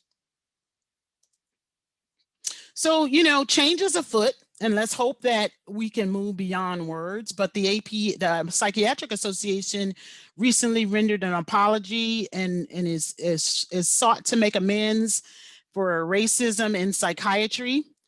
And our president of the APA, Sandra Schulman, indicated that racism is a pandemic and that the consequences are dire and that the APA would address them.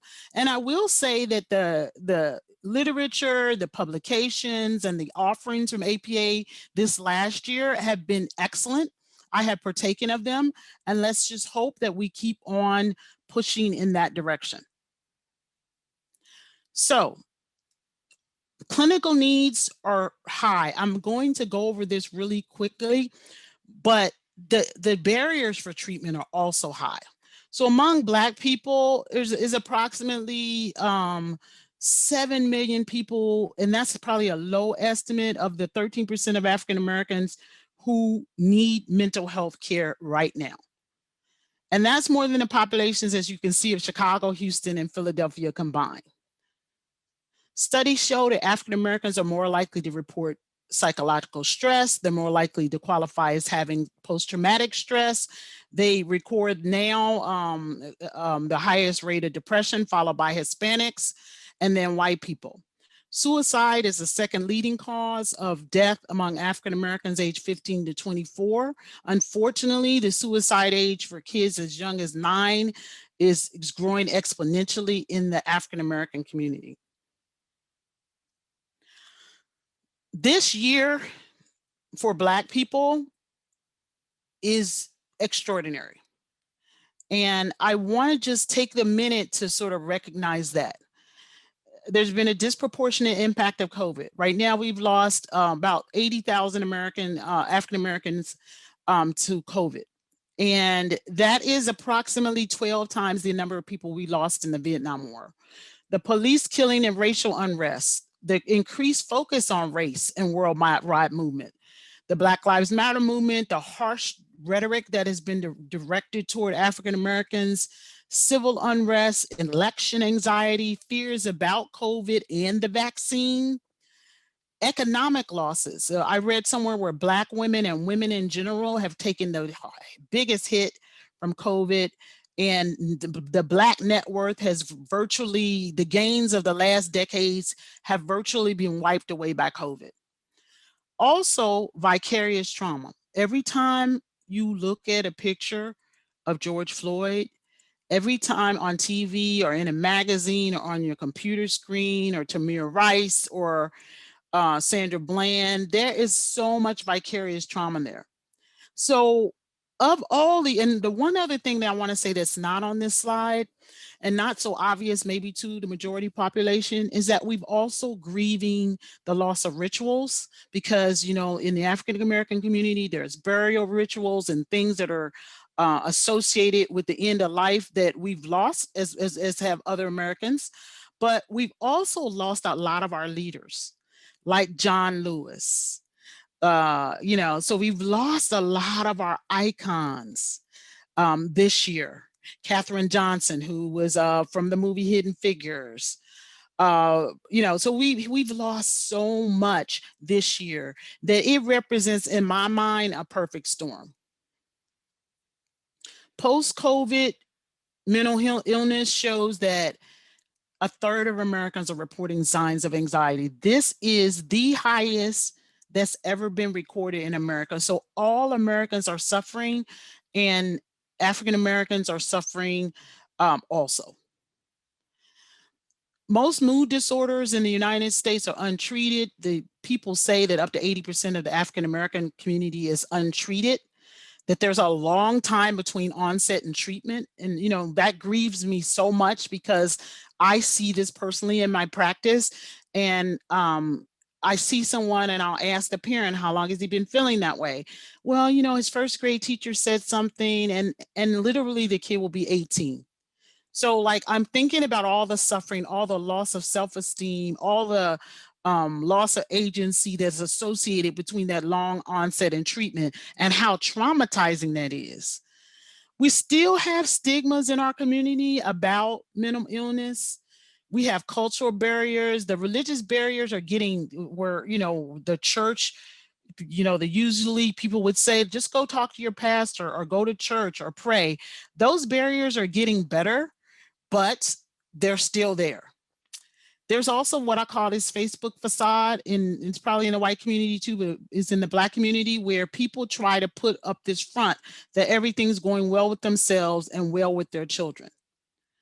Also, people sometimes want treatment from mental health care therapists of color, and they can't get it. So they don't get treatment. But what has turned the tide here, and obviously African Americans are less likely to have mental health care insurance. Many lost it during COVID, and they also get treatment farther down the medical system process. But what has turned a lot of things around is the popular culture, and how artists have lent their voices to the fact that we need more mental health care in the African American community. So I'm just going to play this short clip. Mental health, trauma, PTSD is so rampant in our community. But, as scared as Black folks are of the cops, we even more scared of therapists. We're not trying to go to therapy. Yeah, it's a stigma. It's a stigma. It's a stigma, and people are dying. You went to therapy. You talk about it. How did you get over the stigma of going to therapy and then talking about it? Because you might you might save a life just talking about that. Well, as you grow, you realize the ridiculousness of the stigma attached to it. It's like, what? You just talk to someone about your problems, And I think actually it should be in our schools. I think children have the most going on. Their mind are not fully developed, and teenagers, and you're drinking and you're doing damage to your brain, and all these things are happening to you, and you don't know how social anxiety and all these things are happening to you, and you don't have the language. That's right. You don't have the language to navigate it. How can you navigate it? How can you know when a guy is bullying you? All you have to do is say, man, you okay? It could change the whole thing. So as opposed those kind of tools and skills, you can get out of therapy, which we don't have enough of in our community. Mental health. So y'all are saying, why is she playing Jay-Z in this scholarly presentation? Well, when Jay-Z gave that interview, it was shared hundreds of thousands of times. It's now been seen millions of times. Him and other prominent people in the African American community bravely getting up there and talking about therapy and treatment, I believe has been a major driver to the increase in number of Black people that are seeking therapy. So I'm going to turn to treatment. And what we're going to do now is talk a little bit about some of the things that impact the treatment room, but then the afternoon session, they're going to talk about specific ways of working with Black people. I'm just going to set the stage, and then I'm going to take your questions about my presentation. So why are we here today? We're here today because of what Dr. Harvey said. We haven't dealt with our history. we haven't dealt with our past. And we are two groups of people among many in this country, but the two groups of people that came together when one group enslaved another group. And we're in essence at the point now where we're trying to figure out how to live together where all groups, including Black Americans, have equal rights. So we're here because we have a legacy that hasn't been dealt with, that hasn't been addressed. We keep putting it off, we keep pressing it down, and then the next explosion occurs. And so that is why we're here. We're having these open talks about race and what happens in the treatment room. Because what happens in the treatment room is what's happened in society generally. We are no different than the rest of the people out there, even though we're therapists. So we have these internalized beliefs, and that's how you internally feel about people and about races and ethnicities and genders and all kinds of things. Then if you in our interactions with other people, that's interpersonal. And so that's what we're going to really be talking about in the rest of this conversation, is about how we interact with other people and how things that are inside of us, these biases, may come out in ways that we're not even aware of. And when we talk about the systemic racism, we're talking about the system, the rules that govern our organizations, our governments, our practices, our laws. And so those go across systems like healthcare and psychology and wealth management and housing and education. So we're talking about the systems that govern, and those systems are dominated with racial problems. So quickly, just so we're on the same page, when I talk about unconscious bias, we're talking about those internal beliefs that are outside of our conscious awareness that dictate our behavior and dictate how we categorize people. Racial bias, it can be conscious or unconscious, but it's about someone's race or skin tone. A prejudice is a prejudgment. It could be positive or negative, because you can even think that one group of persons is good at math, but it's not based on actual experience. And of course, all people, Asian people are not good at math, and all Black people are not bad at math. When it's negative, though, it's called a stereotype. When you act on your prejudice in some sort of way that discriminates, of course, that's discrimination. And again, racism is the system by which that translates, that's rooted in prejudice and discrimination based on race. Sometimes we call unconscious bias implicit bias. Everybody has a categorization system, and we take, to process all the information that's coming at us 24/7, we have these shortcuts internally that help us sort through things. It makes us efficient. We process information quickly. It's below our conscious awareness, but it's not always accurate.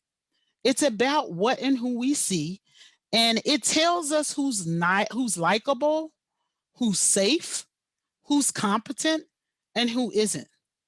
It impacts how we see people, and it's largely influenced by society. So even though there are forces inside of us all that have been taking in this information that we've been socialized to take in, and we're making choices based on them. I do a lot of corporate talks, and one of the things we talk about is like, what kinds of bias appear naturally in the workplace. And so for us today, we're talking about both our practices and the places we work, but also more importantly, the treatment room. So it's important to understand that the chief bias that I think impacts us in terms of race is similarity bias. We prefer people that are like ourselves, right? That look like us, that talk like us. If you get a chance, you think about the top 5 people that are closest to you. And think about their ages, their gender, their races, their ethnicity, right? Are they like you? Most people's top 5 are people that are like them. So what we do when we have an opinion about something, we take in information that confirms that decision, and we discount information that doesn't confirm that decision. And so one of the funny ones is that I use in corporate America is this thing called appropriating, right? So like if a woman says something in a meeting, then it's kind of discounted, but later on, if a male says it, it's sort of rendered more valid. So it's called like jokingly appropriating. halo effect, where we think the people that we think highly of, they can't do no wrong, right? And then even we have name bias. So we even prefer names that are like ourselves. And so foreign sounding names are, might, names other than Anglo names sound foreign to us. But when we're looking at candidates for a job, if their name is a white sounding name, they're more than likely to get an interview or a callback. And then of course, like certain attributes that are attributable to one gender, we are likely perceived one way and negatively if it's done by the other person. So like if a woman is assertive, her behavior might be seen as aggressive, whereas a man that exhibits the same behavior is not. So race impacts psychology via unconscious bias and microaggressions in the same way that it does any other field. And so what happens is that it even impacts who we call back. So this study was called colorfully, is Allison more likely than Lakeisha to receive a call back from counseling professionals? So if you leave a message with a mental health services, you have a better chance of getting a call back if you have a white sounding name. So this underscores the notion that even though we see ourselves as beneficent, as egalitarian people who are highly trained in the area of self-awareness and multicultural competence, we still exhibit implicit bias toward Black people. So we have this idealized view of ourselves as non-judgmental, but we have the same judgments. Even though we're empathetic, we still make assumptions about the world that are outside, both outside and within our conscious awareness.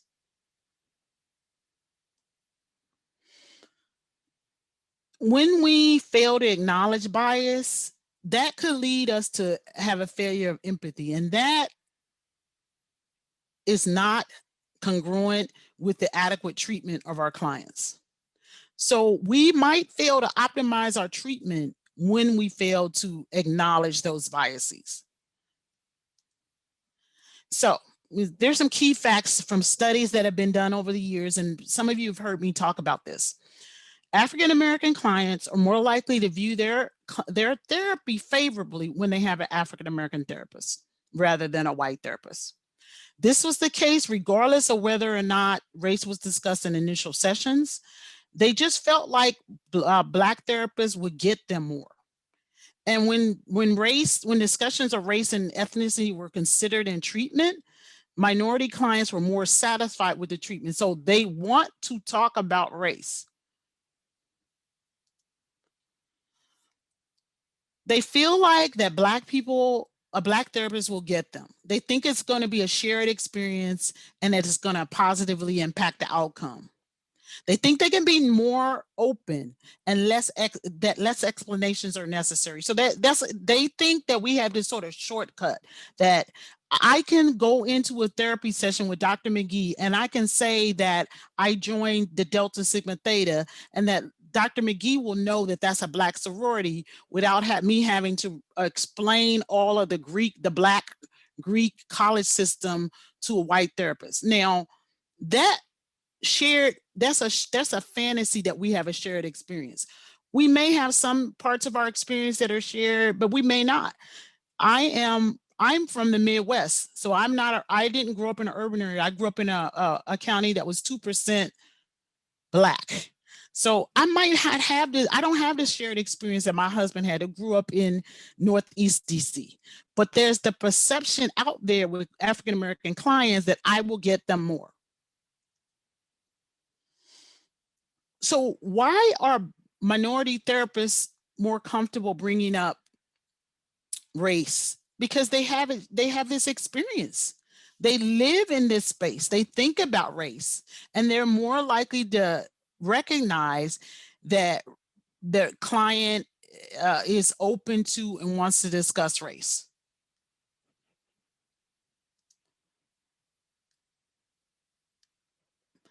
So the researcher E.E. Jones said, you know, one's own feelings are used as an index.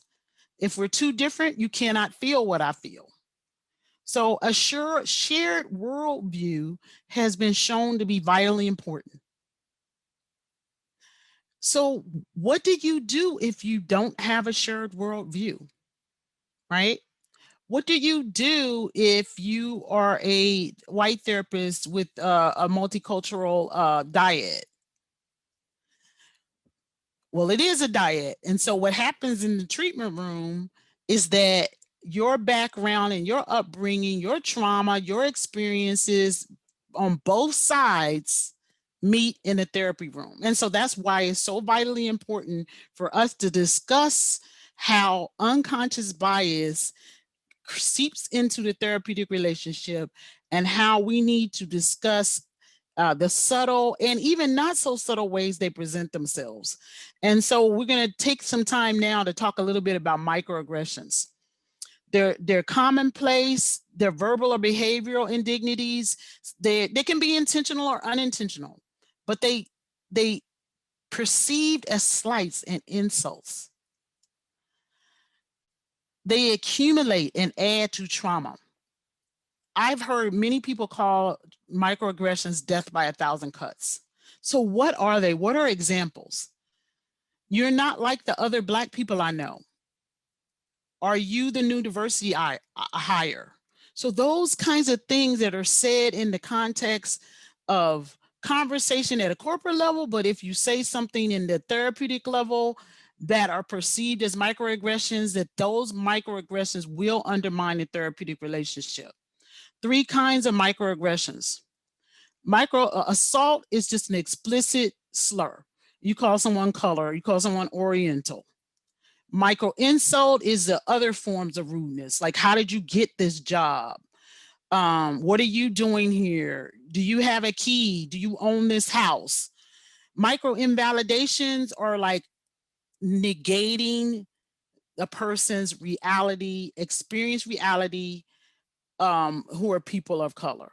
And one way you do that is like saying we're all human. I don't see color. I'm colorblind, because in that way is a way to not see the person in their full form. The impact of microaggressions are similar to the ones for trauma. Mental exhaustion. I hear people tell me all the time, I'm just so tired of this. Intersectionality, meaning that if you're not cisgendered, if you're not heterosexual, you have the complexity with these microaggressions and the impact deepen. They can rise to the level of psychological trauma over time, and they could be triggered in therapy when they're brought up. So how do you diagnose trauma? There is a PTSD survey interview that you can ask specifically, that UConn puts out, that you can ask specifically about a person's racial experiences. You can use traditional measures. You can use a trauma attachment belief scales. You can use ACEs, the adverse experiences scales. I also try to figure out what the person's strengths are and resiliency. So I use some sort of measure sometimes with those. There are computer programs that will help you differentiate in the DSM-5, and you could also use trauma symptom checklists. But the whole point is the pivotal question. Instead of asking what's wrong with them, we need to ask about what happened to them and think about it from the trauma lens.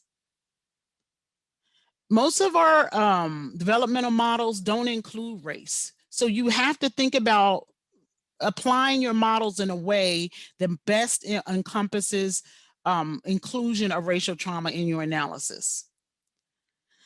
You need to make the invisible visible in the therapy room by establishing bonds with the client, that we'll talk more about this afternoon.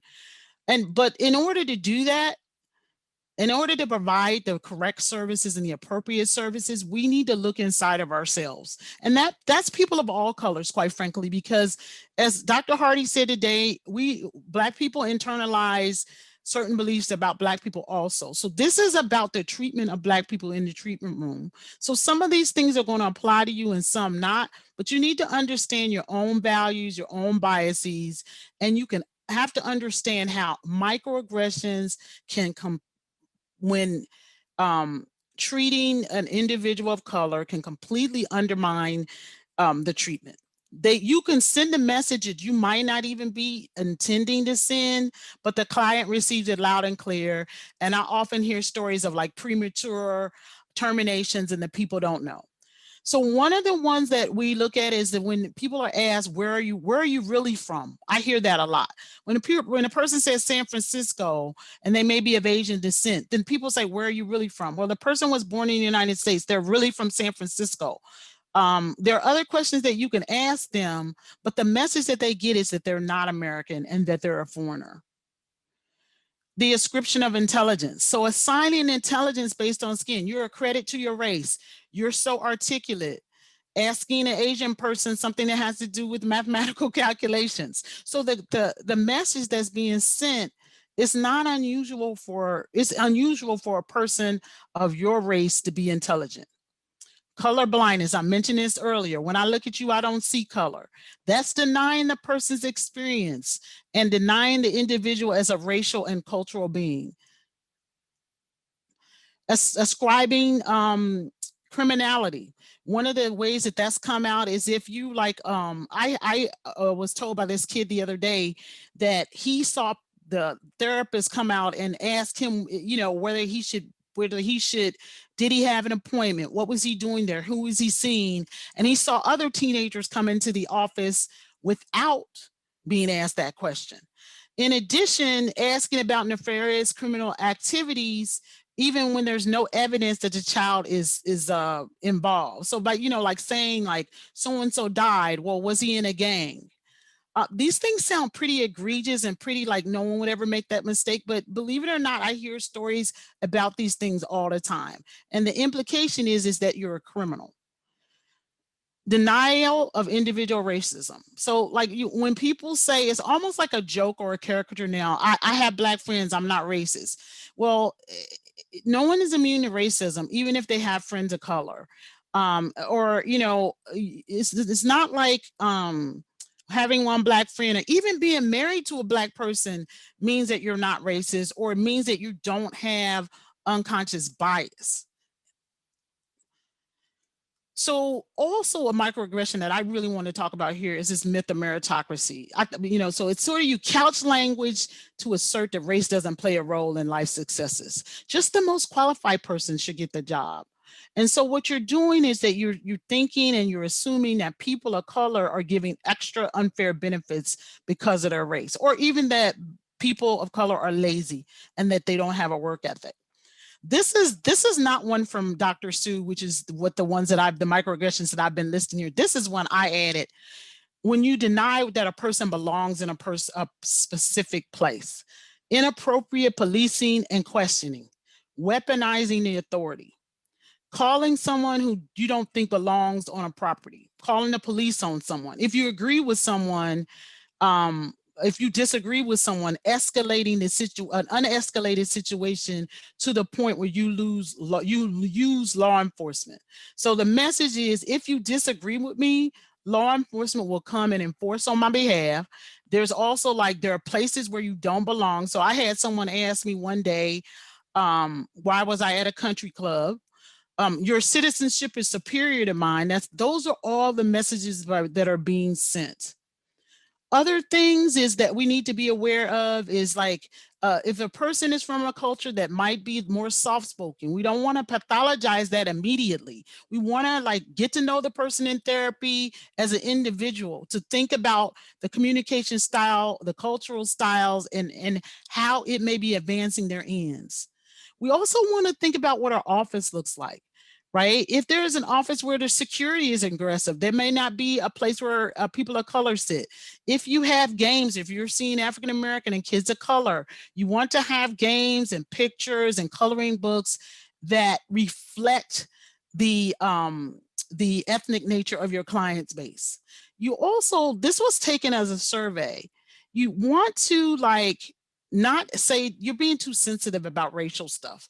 You want to get to know the person and you want to be able to integrate race and be able to analyze it, but you don't want to be too quick to accuse them of being sensitive about racial things. Again, it's not just verbal things, it's nonverbal gestures, frowns, looks of surprise. Do you understand that certain diagnoses might be ascribed to Black individuals? Comments about culture, hair, and then of course, invalidating their experiences. So some recent examples that I've been given is that the client was interested in jazz and the therapist only talked about hip hop. The therapist brought up this meme of a strong Black woman and told this woman she led like Harriet Tubman. Expression of surprise when the client says he lives in a 2-parent home. Asking the client, how did you get into MIT? Those were things that I've actually heard recently. So quickly, solutions. We want to look to our APA ethics code, which prohibits microaggression, also avoiding harm and maintaining the boundaries of competence. First, do no harm.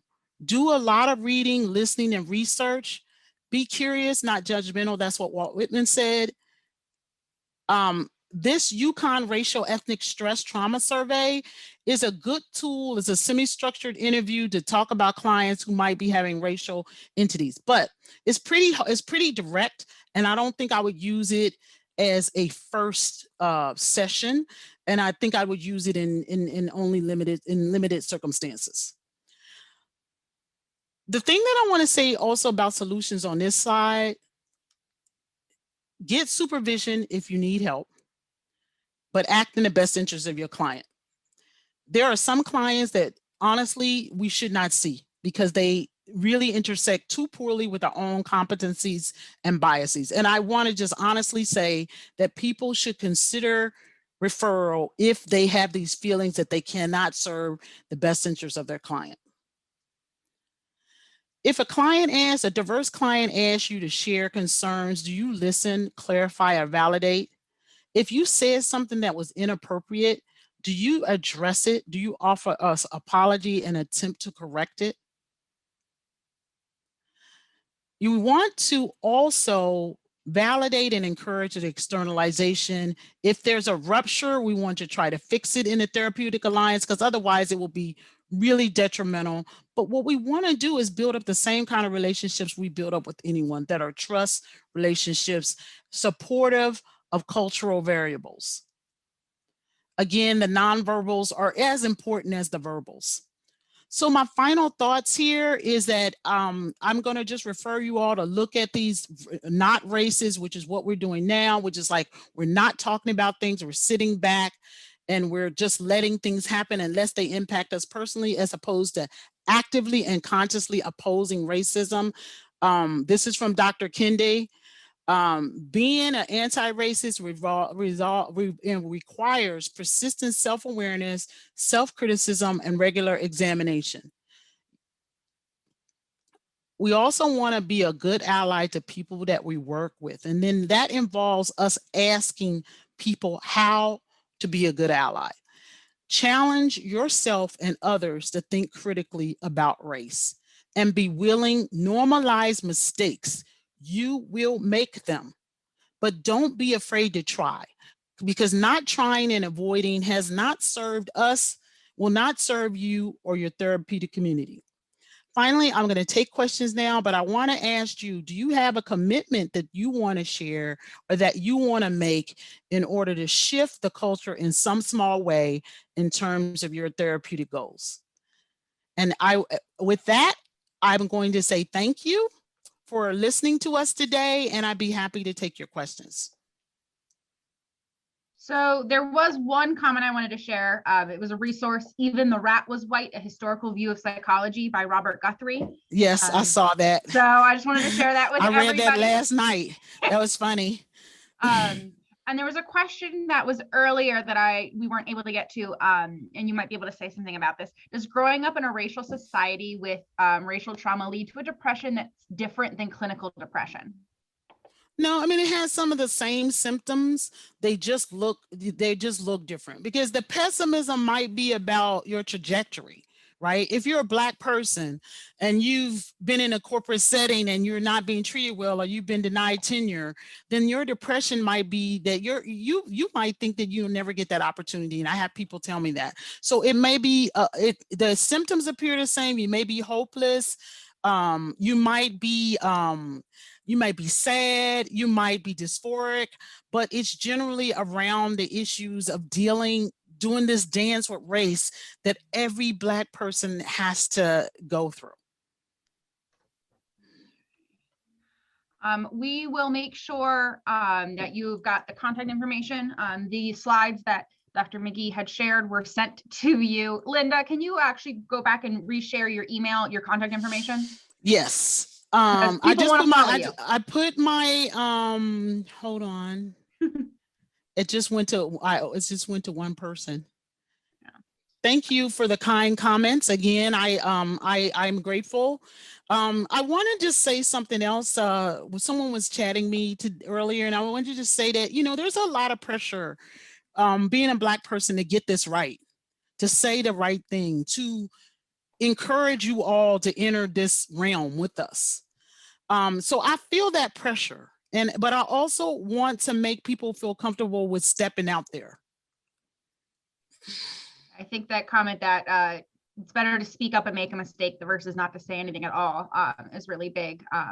We're getting some commitments to seek out ways to create a safer space and reduce barriers for clients of color to seek treatment with me. I know there was one through trying to make sure that the images on your website are of a diverse group of people, and they're not just all white dudes. Right.